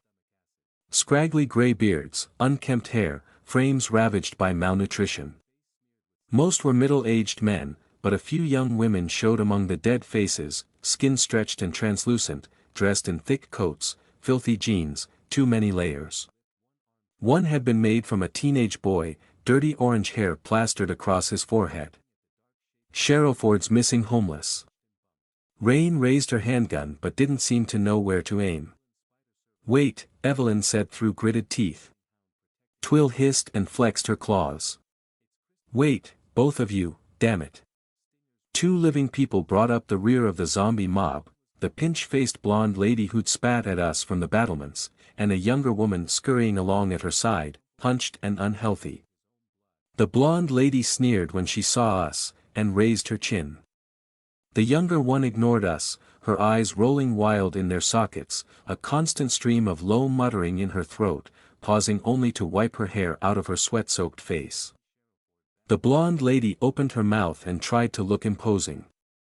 "Throw down your weapons and perhaps I won't have you beaten." "Ignore her." "Shoot the other one," Evelyn hissed. "Duh," said Rain.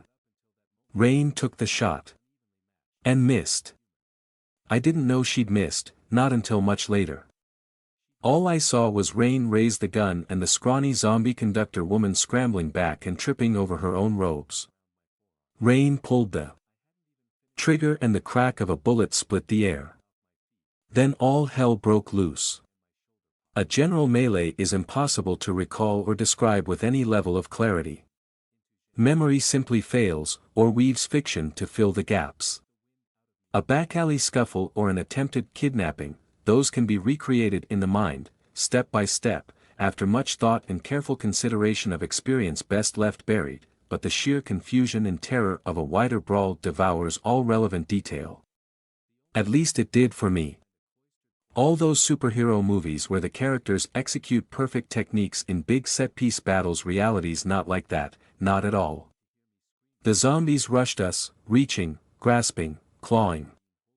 I recall unimportant things: cracked dry skin on the back of a single hand, one face with terribly bloodshot eyes, the sight of a zombie missing his left shoe. Lots of shouting, Evelyn's voice projecting fragments of a dead language. Rain must have lowered the gun because I remember her laying about with the knife and maybe the nightstick, pulling me by the arm to keep me in her wake. Struggling to stay on my feet. "Don't fall, don't slip." Did she say that to me, or did I think it to myself? Another gunshot, or just the sound of a skull cracking off the ground. Rain's voice in my ear. A split-second glimpse of Twill wrenching a zombie's head off, caught forever in freeze frame in full bestial transformation, gore-stained claws raised and then buried as two more zombies piled uselessly atop her. Another glimpse, of Evelyn, one I'll never forget, looking as terrified as I felt underneath her fragile defiance, pale and shaking and wide-eyed as Preem kept the zombies off her. Rain lost her grip, and I fell over. I remember that moment, that part, with painful clarity. What would have happened if I'd never lost my grip? A road untaken. A different history. My hand slipped from hers as she yanked me from the path of another jerking clockwork revenant. I overbalanced and tripped and sprawled on the floor, scuffed my hands and knees and lost the crutch as it skidded away. The bottom of my stomach dropped out. Evelyn's shouting peaked in a trio of impossible pre-human words, and half the zombies spasmed as if in the grip of a mass epileptic fit. Some stood rigid as if struck by lightning, muscles locked iron hard, vibrating with internal pressure. Others crumpled, thrashing limbs against the floor. One fell right next to me where it battered my head with a sudden flailing rotten hand. I screamed, I think, and tried to scramble back. Evelyn's trump card had come too late. Preem could barely keep the remaining zombies off her. I crawled away on hands and knees and hauled myself up against a wall, panting and casting about for Rain. Too slow, too stunned, too stupid. I shouldn't have been there.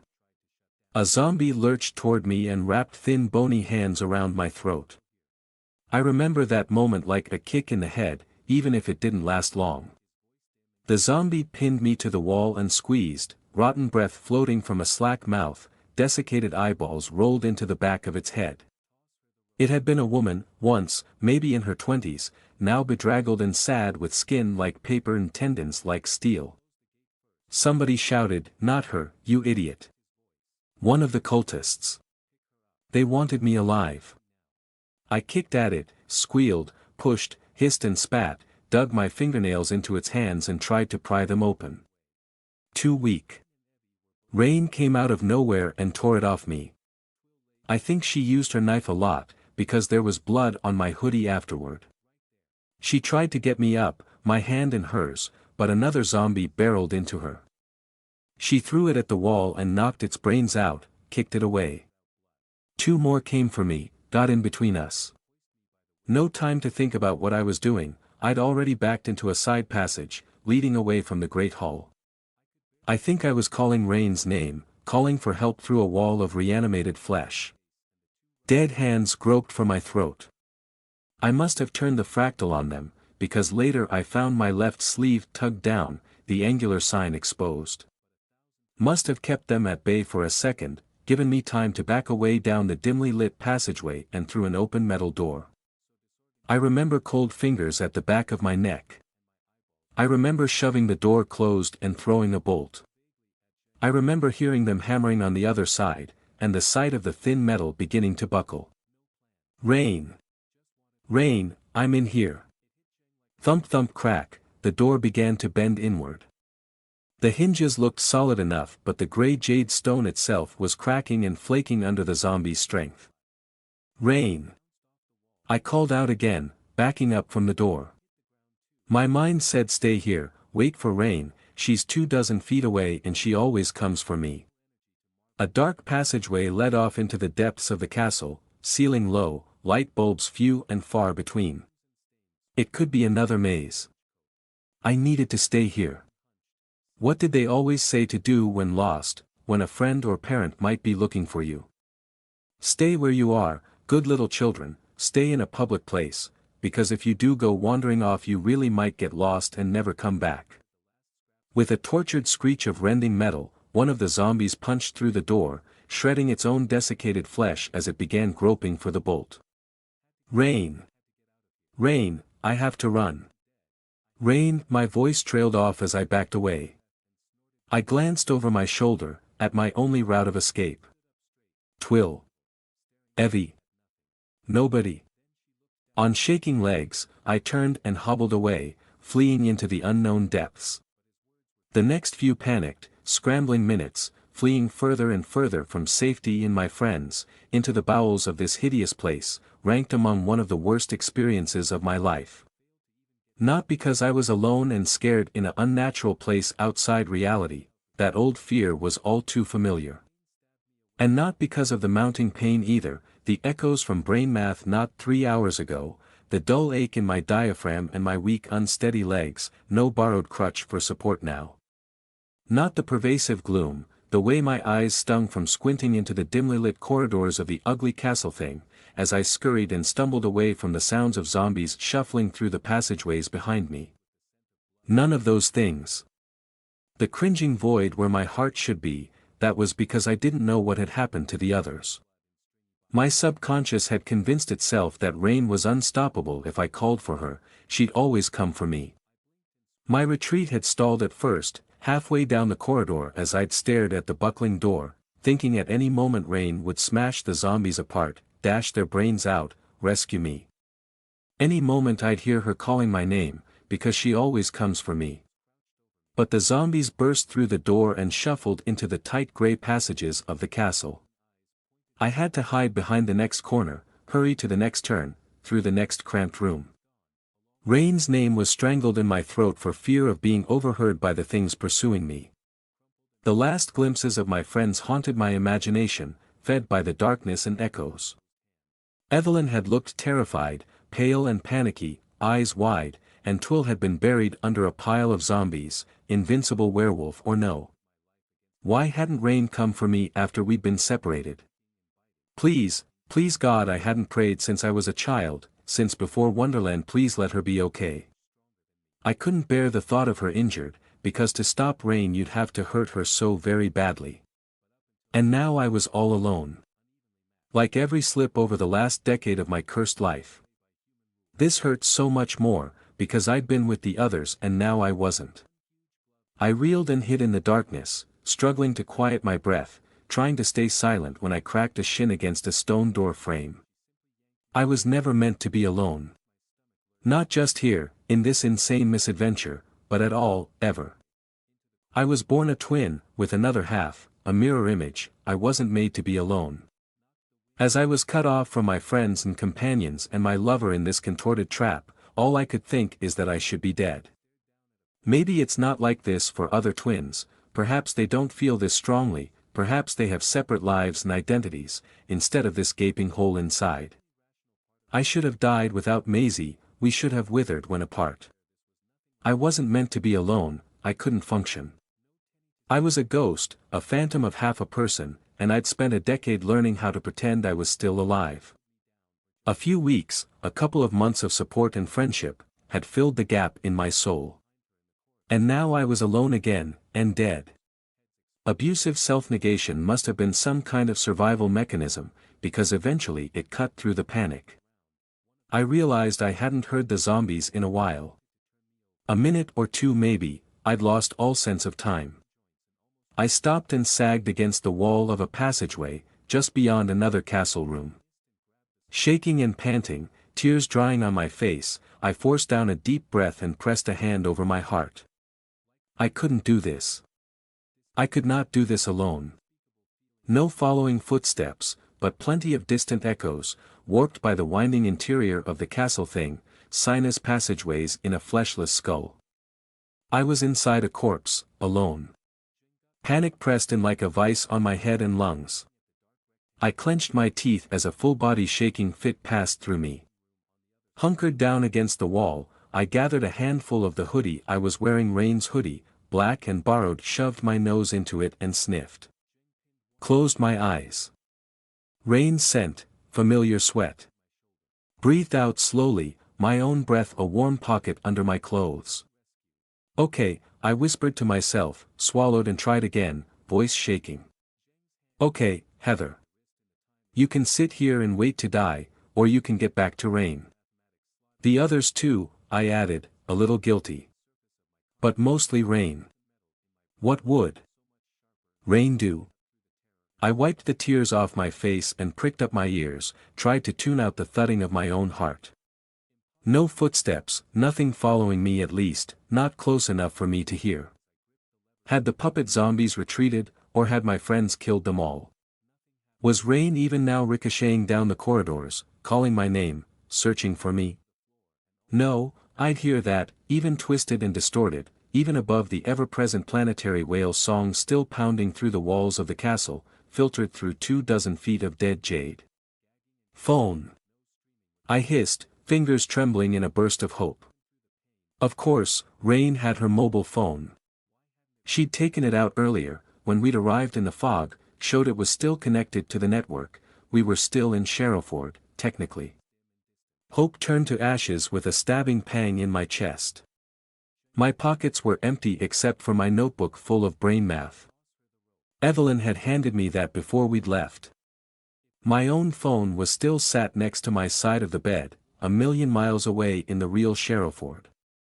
I resisted the impulse to curse myself and call myself an idiot. I could do that later. Instead, I wet my lips and opened my mouth, Rain's name in my throat as I stood up straight as I could and touched the wall with my bare hand.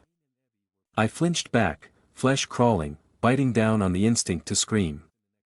I'd thought of it as jade, as stone, even if gone gray and strangely rotten, but one brush of my hand on the material of the castle, the material of this entire pocket dimension, and I found it impossible to consider it as stone anymore. Ossified tissue, dried insect husk, shriveled cartilage. I tore my eyes and my mind away from the rough surface of the wall and the dark veins inside, back to the stretch of dimly lit passageway. I wet my lips again and took a calculated risk. Rain. I called, cupping a hand to my mouth. Rain. I'm over here. My own voice returned a riot of echoes. And a reply. A howling, from a dead throat, garbled words from outside, one of the demons riding along inside those zombies letting me know that it heard me. Saying hello. No, no, no, no, I whispered to myself, feet already backing away. Rain, Rain, where are you? Where are you? I can't dash. Another howl, a little closer. I turned and plunged deeper into the gloom. In retrospect, the chance of our group getting split up in the exact manner we were was infinitesimally small. What if I'd not fallen down, not slipped from Rain's grip? What if I'd ducked left or right instead of retreating into that hallway? What if I'd risked self-defense via brain math, or tried to dodge around the zombies and back toward Rain? What if I'd not thrown the bolt, not thought to run away? When I found the tunnel leading down, I began to suspect all was not as it seemed. I'd stumbled into the wide room half blinded by sudden light. This room in the corpse castle was properly lit, with tall freestanding lamps pointed at the walls, like some kind of archaeological dig site. I glanced about, heart in my throat, but the place was empty of life. Mess lay about the room, some lengths of rope and tarpaulin, a pair of jackhammers and circular blades for cutting concrete, a few power tools on a box, a discarded half-eaten sandwich in a plastic bag. That last detail made me stare in dislocated confusion, a supermarket carrier bag, in this place. A hole dominated the center of the floor. Not a natural orifice in the flowing, disgusting structure of the place, but a wound, cut and pulled wide. The cultists had cut shallow stairs leading down, reinforced their tunnel with metal poles, lit it with lamps and emergency chemical glow sticks taped to the walls. That tunnel drew my attention like a sound on the edge of hearing, like a flicker in peripheral vision. I stared down into the open wound of dead jade. The slow academic heather in the back of my mind posed uncomfortable questions to the panicked exterior. What was the chance of me stumbling upon this? Of taking every correct turn in the winding passageways, like through porous bone? I could have ended up anywhere, been caught, or lost, or wandered forever. I hadn't been thinking on the eye's lessons, mapping this place with impossible mathematics. I was far too weak and exhausted for that. Weak, exhausted, alone and scared. A vulnerable, suggestible mind. The Sharrowford cult had harassed and stalked me for weeks, tried to kidnap me, but I doubted they wanted me in here unsupervised, discovering their secrets alone, on my own terms. They didn't want me to find this. Had I been led here? No. I swallowed and forced a deep breath, screwed my eyes shut and tried to clear my mind. That was paranoia speaking, and that way lies insanity. I was alone and needed to find my friends, we needed to beat these people, I needed to help Rain find me, and the best way to do all those things was not by lingering in a maze of twisty little passages, but by finding something important like whatever was down this hole and breaking it, loudly, with lots of fireworks. That's what Rain would do. Pity I wasn't good at breaking things, except myself. The discarded power tools wouldn't offer much help, and there was no way I could carry one of the jackhammers. In the end I scurried over and found a small hand chisel among the tools. Blunt, short, pointless, barely enough to make me feel safer, but at least I had something to hand other than my notebook full of painful equations. At the mouth of the tunnel I ripped one of the glow sticks off the wall and hurled it down the stairs. It bounced maybe 50 feet, then illuminated a sharp turn. I pulled off another and held onto it, clutched the chisel tight in my other hand, and took the first step down. Didn't even question the urge to descend. Should have listened to the paranoia. The cultist's tunnel led down in a broad spiral, low ceiling comfortable enough for me. Flakes and chips of dead gray littered the steps, little piles from drilling or sawing into the substrate to mount lamps or insert the metal bracework. It sounds so simple, walking down a set of stairs, but I had to keep a firm hand on my own barely suppressed terror, tell myself that this was the right thing to do, that my friends were not dead or in pain and I'd see them again soon. I trod as quietly as I could, every sense straining for the sounds of anybody ahead of me, so absorbed in alertness that I didn't notice the slow change in the light until it became obvious. After somewhere between 3 and 5 right-hand turns, the gray walls weren't so gray anymore. The jade green began to return, as if the tunnel descended through dead outer layers to penetrate living flesh beneath. At first a few scraps of distant green crept like buried creepers of mold. Then whole sheets flowed in frozen waves up through the dead rock, shot through with deeper, darker branching structures of viridian. No more gray. Green, green everywhere, laced with capillaries somehow dark green and dark gold at the same time. Inside the walls, green-gold light pulsed and flowed in bright veins. The light stung. Any attempt to reconcile the two clashing colors together made my head hurt. I blinked and hiccuped, tried to concentrate on my feet. The light contaminated my eyes or my brain with afterimages, ghostly alien nerve systems impressed on my sight. At the bottom of the tunnel was a cave. At least, that's what I called it in my head, perhaps a biological term would be more apartment. I called it a cave, so I didn't have to think about it. The cult's tunnel emerged onto a sort of ridge of the jade stone flesh, upon which they'd laid metal walkways, anchored with heavy bolts, walled off with waist-high railing and ropes and stretched tarpaulin and sacking, and lit with hooded lamps at irregular intervals. My heart juddered. I felt so very small as I crept into that vast space, cowed by the impression of great gnarled columns and spires of living jade looming in the darkness. The metal walkway snaked off between them. The walls of the cave were lost in the darkness, except for the faint pulsing of that impossible green-gold light in deep veins. Immediately I wanted to go back, wanted to leave, wanted so very badly to not be here. Whatever was down here, I could no more break it than I could break the eye. I was shivering all over, barely daring to breathe lest the place itself heard me. Out of the corner of my eyes, I peeked over the railing. Another mistake. The darkness went down forever. Bottomless pits are impossible, I reminded myself, but I saw impossible things with tiresome regularity.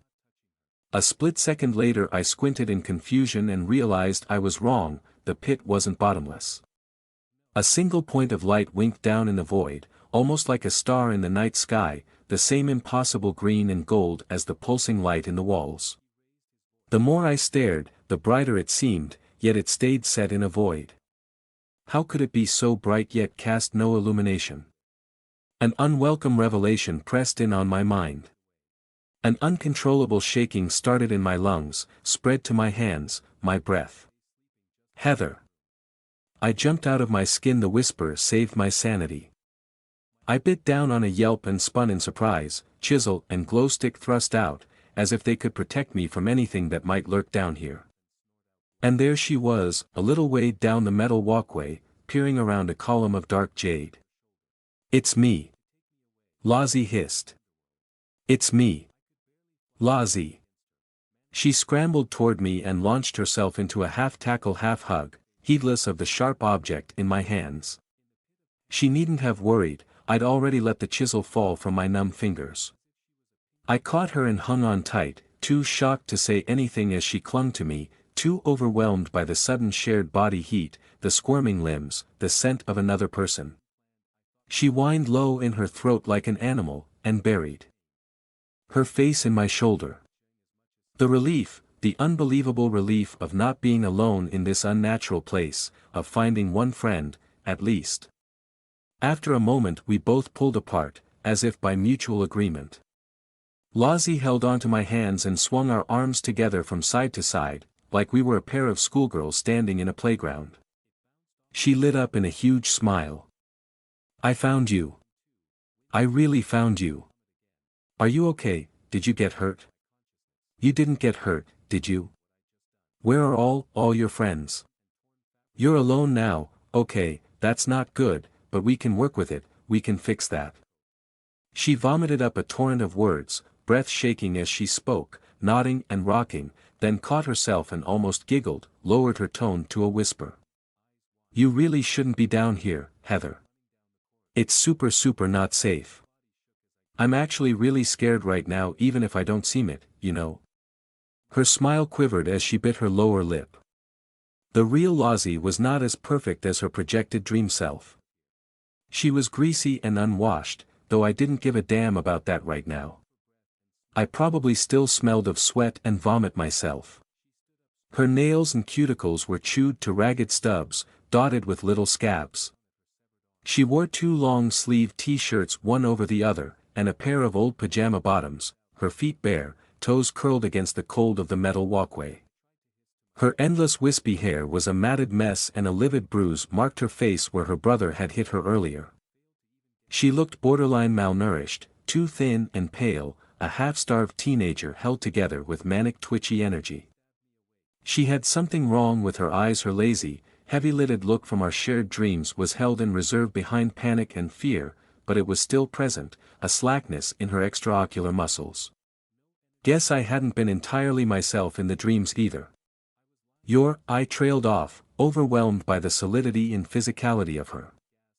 I squeezed her hands, stopped her swinging our joined arms. You're real. You are real. Okay. Ah. Heather.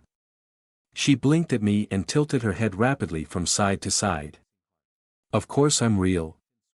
What are you talking about? Don't be silly, not now, we're in a seriously scary place. It was her. No doubt about it. The same fey, elfin little face, underneath the fear and the abuse. I could worry about dreams later. Lozzie was here and now, with me, in this, together. I needed to deal with it. She had blood in her teeth. Lozzie, are you bleeding? What? Oh. She suppressed a mad giggle, a glint in her eyes. Had to bite somebody to get away. You, okay. Don't look so surprised. I had to. Oh, don't judge me, please, I had to. Not you, Heather, not Dash. I'm not, I stammered out in a whisper. There's a lot to deal with right now. I thought you'd been hurt, that's all. I have been, she said with a strange gulp, then her expression crumpled into tears, cringing, small. I thought you'd been hurt too. Oh, Heather, I'm so sorry, I had to do it, I couldn't say no, but I gave you that back door, and nobody got hurt, right? Please don't hate me, please. I don't, I said, and I meant it. We hugged again, by shared impulse. It worked, I came to find you. It worked. She sniffed, wiped her face on her sleeve. We parted again and she smiled once more, a little more broken than before. What did you mean, I'm real? They don't let me out very often. I learned about you from the messenger your sister sent all about you. I knew we were the same, we could be friends, I knew you might, be able to help me. My sister has had a message. Yes, right. Even now, in the middle of a crisis, outside reality in the core of some unspeakable corpse nest, whispering to avoid the attentions of that blinking star in the deep, those words needled my heart. Yeah. Lozzie hissed. For you. Like, it wasn't words but it wasn't hard to figure out. Don't you remember Dash?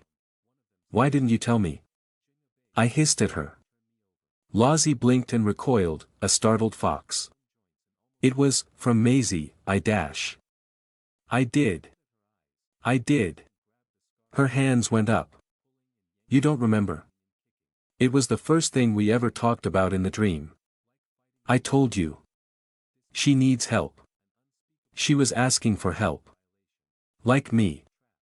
Like, I opened my mouth, closed it again, gently took her hands. She let me. I'm sorry. I'm sorry, Lozzie. When you, with the messenger, in that underground car park, I thought you were stealing the message from me. It hurts to think about my sister. I can't talk about this now, not here. It's not the time to talk about this. I risked a glance up and around, at the cave. Is it? Lozzie shook her head, then nodded. I found the dual gesture so endearing that in any other time and place it would have made me laugh. Leaving is a very good plan, yes, she hissed. Make like a tree and split. Of course. Absolutely. So how do we get out? Brain math teleport doesn't work from in here, right? Brain math? Lozzie hitched an eyebrow. I tapped the side of my head. The thinking magic. Sorry, that's what I've been calling it. The math. Lozzie stared, sniffed and rubbed her nose, winced at the bruise on her face. It's not maths for me. But yes, no happy jumping from inside the scab. That's why they keep me here. I ran away from home once and when I came back click click, we. She made a locking gesture and threw away an imaginary key. They had me on a leash when I saw your twin's messenger, Scab. I echoed. This place, yeah. It's a scab. Long story. A proper long story that you tell at night with hot chocolate and a nice view of the stars not here. Not where it can hear. She nodded over the side of the railing, into the depths. I glanced down without thinking, at the star in the void. Lozzie put her hand up to my face, blocked my view. Best not to, she said, a manic shaky smile on her face. It won't feel very good if you pay too much attention to it. I swallowed, throat dry, took Lozzie's hand and lowered it from my face. Okay. Thank you. Okay. So what do we do? We have to get back to my friends. Did you kill my brother? Not yet. Lozzie bit her lower lip, hard, eyes creasing with worry. Rain might, I said. She's the one who said I should jump, yeah. I liked that. Clever. She is. And brave. And I swallowed. Oh God, I hope she's okay. Lozzie squeezed my hand. She'll be fine, I'm sure she will. She's like, Chief Arse Kicker, isn't she? I nodded. She's got a gun, too. It didn't work on him. Yes, we discovered that. Evie's here too, she's a magician.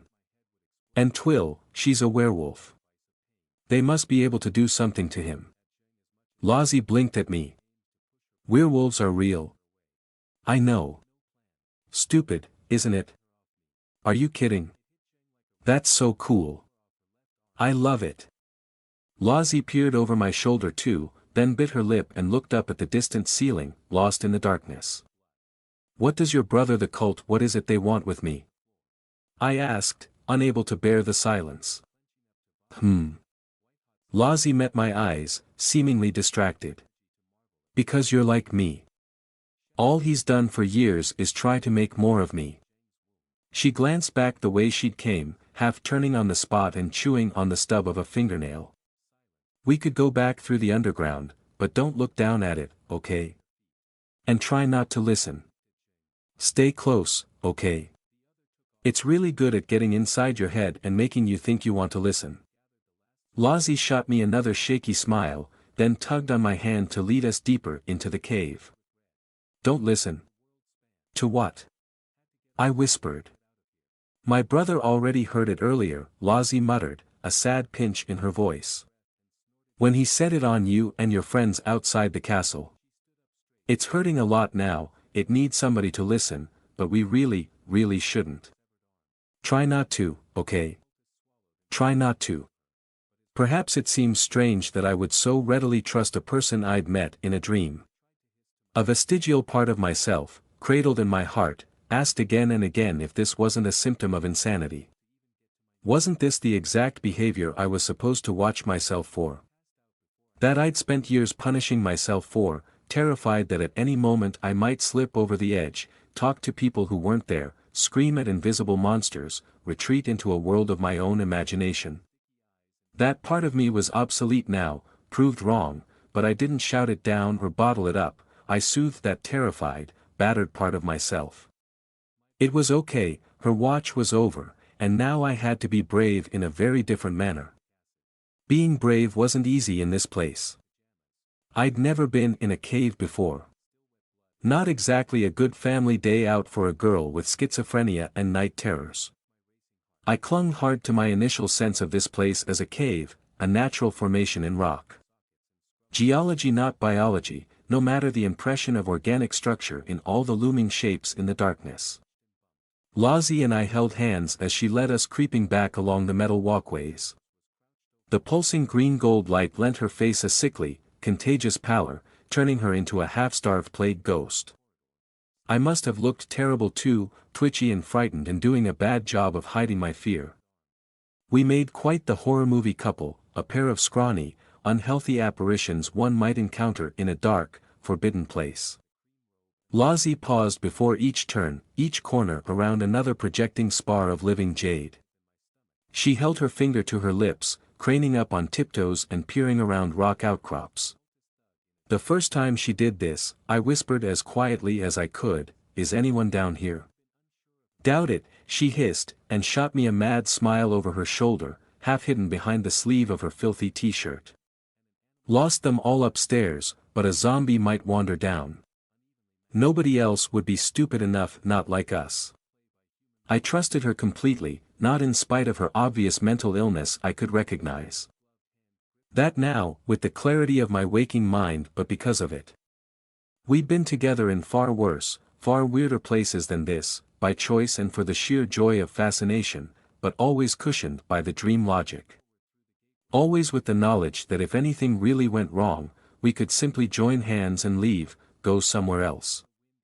Now we were in it for real, truly together.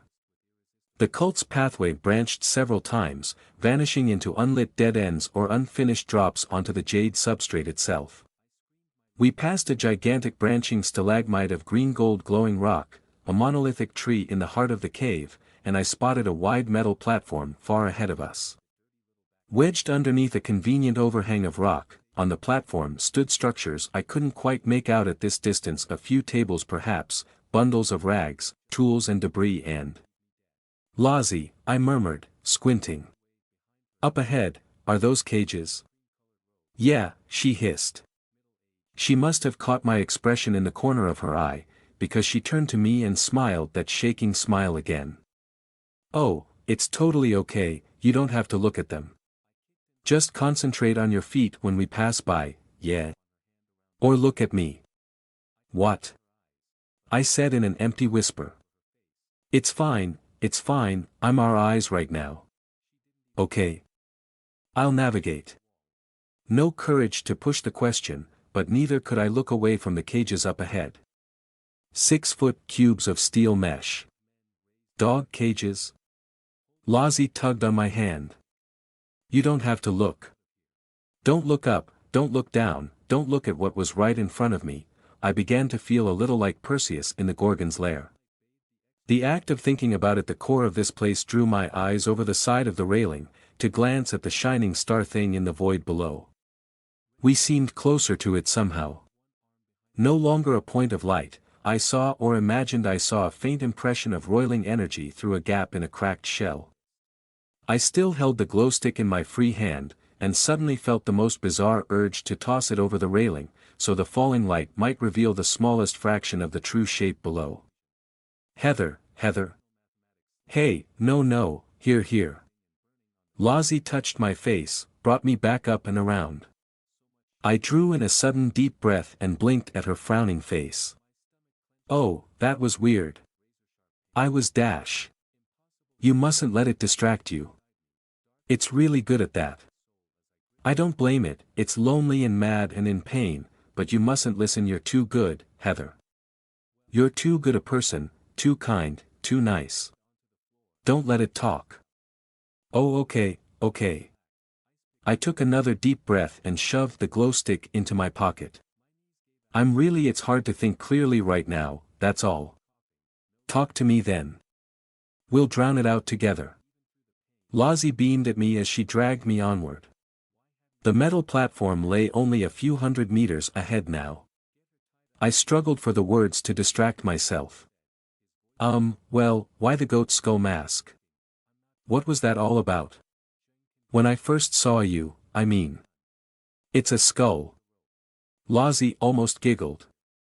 It looked super cool. Plus nobody can tell where I'm looking when I have it on. I like masks. Oh. I lit up inside, a genuine moment breaking through. You sent Tenny, didn't you? That was you. You sent her to help me. Tenny. The spirit with the tentacles. Thank you. I never thanked you for that, in the dreams or anything.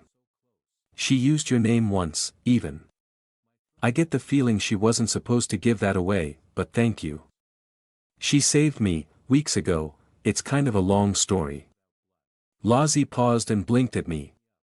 Oh, that. She frowned softly. I made that from spare parts, I totally didn't think it would find you. Wow. I'm sorry, you made it. You can do that? Yeah. Can't you? Lozzie looked at me with a mystified expression, tilting her head to one side, as if we were talking about baking a cake rather than constructing a spirit monster. I don't think so, I trailed off and swallowed. This wasn't the time. I had to focus on getting back to Rain, getting out of here. I had to focus on the here and now. On the platform ahead of us the cages were clustered at the rear, against the jade rock face. Too late to take Lozzie's advice now. By the time we stepped onto the platform, I was already staring. Couldn't look away, a far stronger pull than the thing in the void under our feet. The cages, the bundles of rags within, the table, all sharpened into too perfect clarity on the surface of my mind. My insides went numb. You don't have to look, Heather. Come on. Lozzie's raised voice warped into distorted echo. My feet stuttered to a halt. She pulled on my arm, both hands around my wrist, tugging on my sleeve. Look at me, focus on me. Lozzie, stop. I snapped, and winced at the echo of my own shout, shaking off her grip. I glanced at her stricken expression and back at the cages, my breath tight in my chest. What is this? They're dead. They can't feel anything anymore. We can. Don't worry about them, okay? Worry? I almost spat, shaking my head. Don't think about it, okay? Off. Lozzie waved her arm in the air, as if trying to shoo away a flock of birds. She screwed her eyes shut. Out of sight, out of mind. I ignored her, only half by choice, and tried to comprehend what I was looking at. The platform in the depths was not a big place. Not grand, except for the surroundings of the vast cave. At one end of the platform a stout metal table faced the void, complete with restraints to hold a person and channels to collect spilt blood. It was covered in dark stains. A helmet made of copper was anchored to the head of the table, and inside I could see little patches of scalp and burned hair. A thick cable of bare copper and woven rope descended from the helmet, led off the side of the platform, into the void below. A triple-layered magic circle in stark clean white ringed the table, surrounded by the ghost images of dozens upon dozens of old, partially erased circles. A shriveled twist of cooked gristle lay atop the table, like a piece of meat left too long over a fire, no larger than a cat. The cages were full of corpses. Perhaps a dozen, if I could have counted. Dried, desiccated, preserved from rot by some quality in the air. Some were bound and gagged in death, others curled up and shrunken. One had gnawed off his own fingers. I doubted rats were responsible, down here.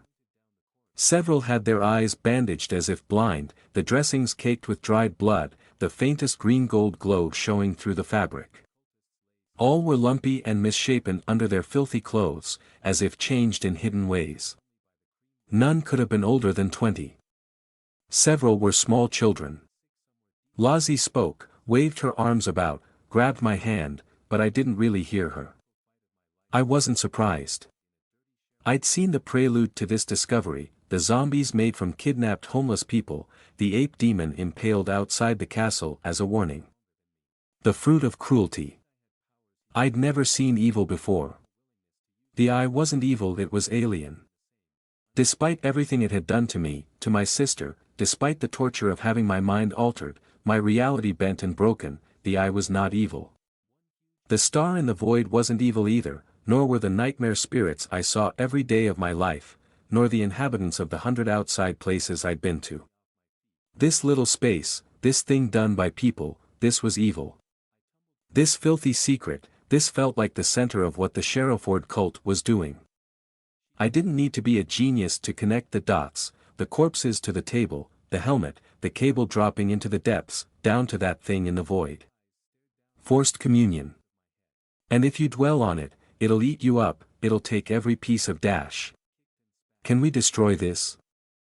I interrupted Lozzie's rambling, swallowed, forced myself to feel and move again.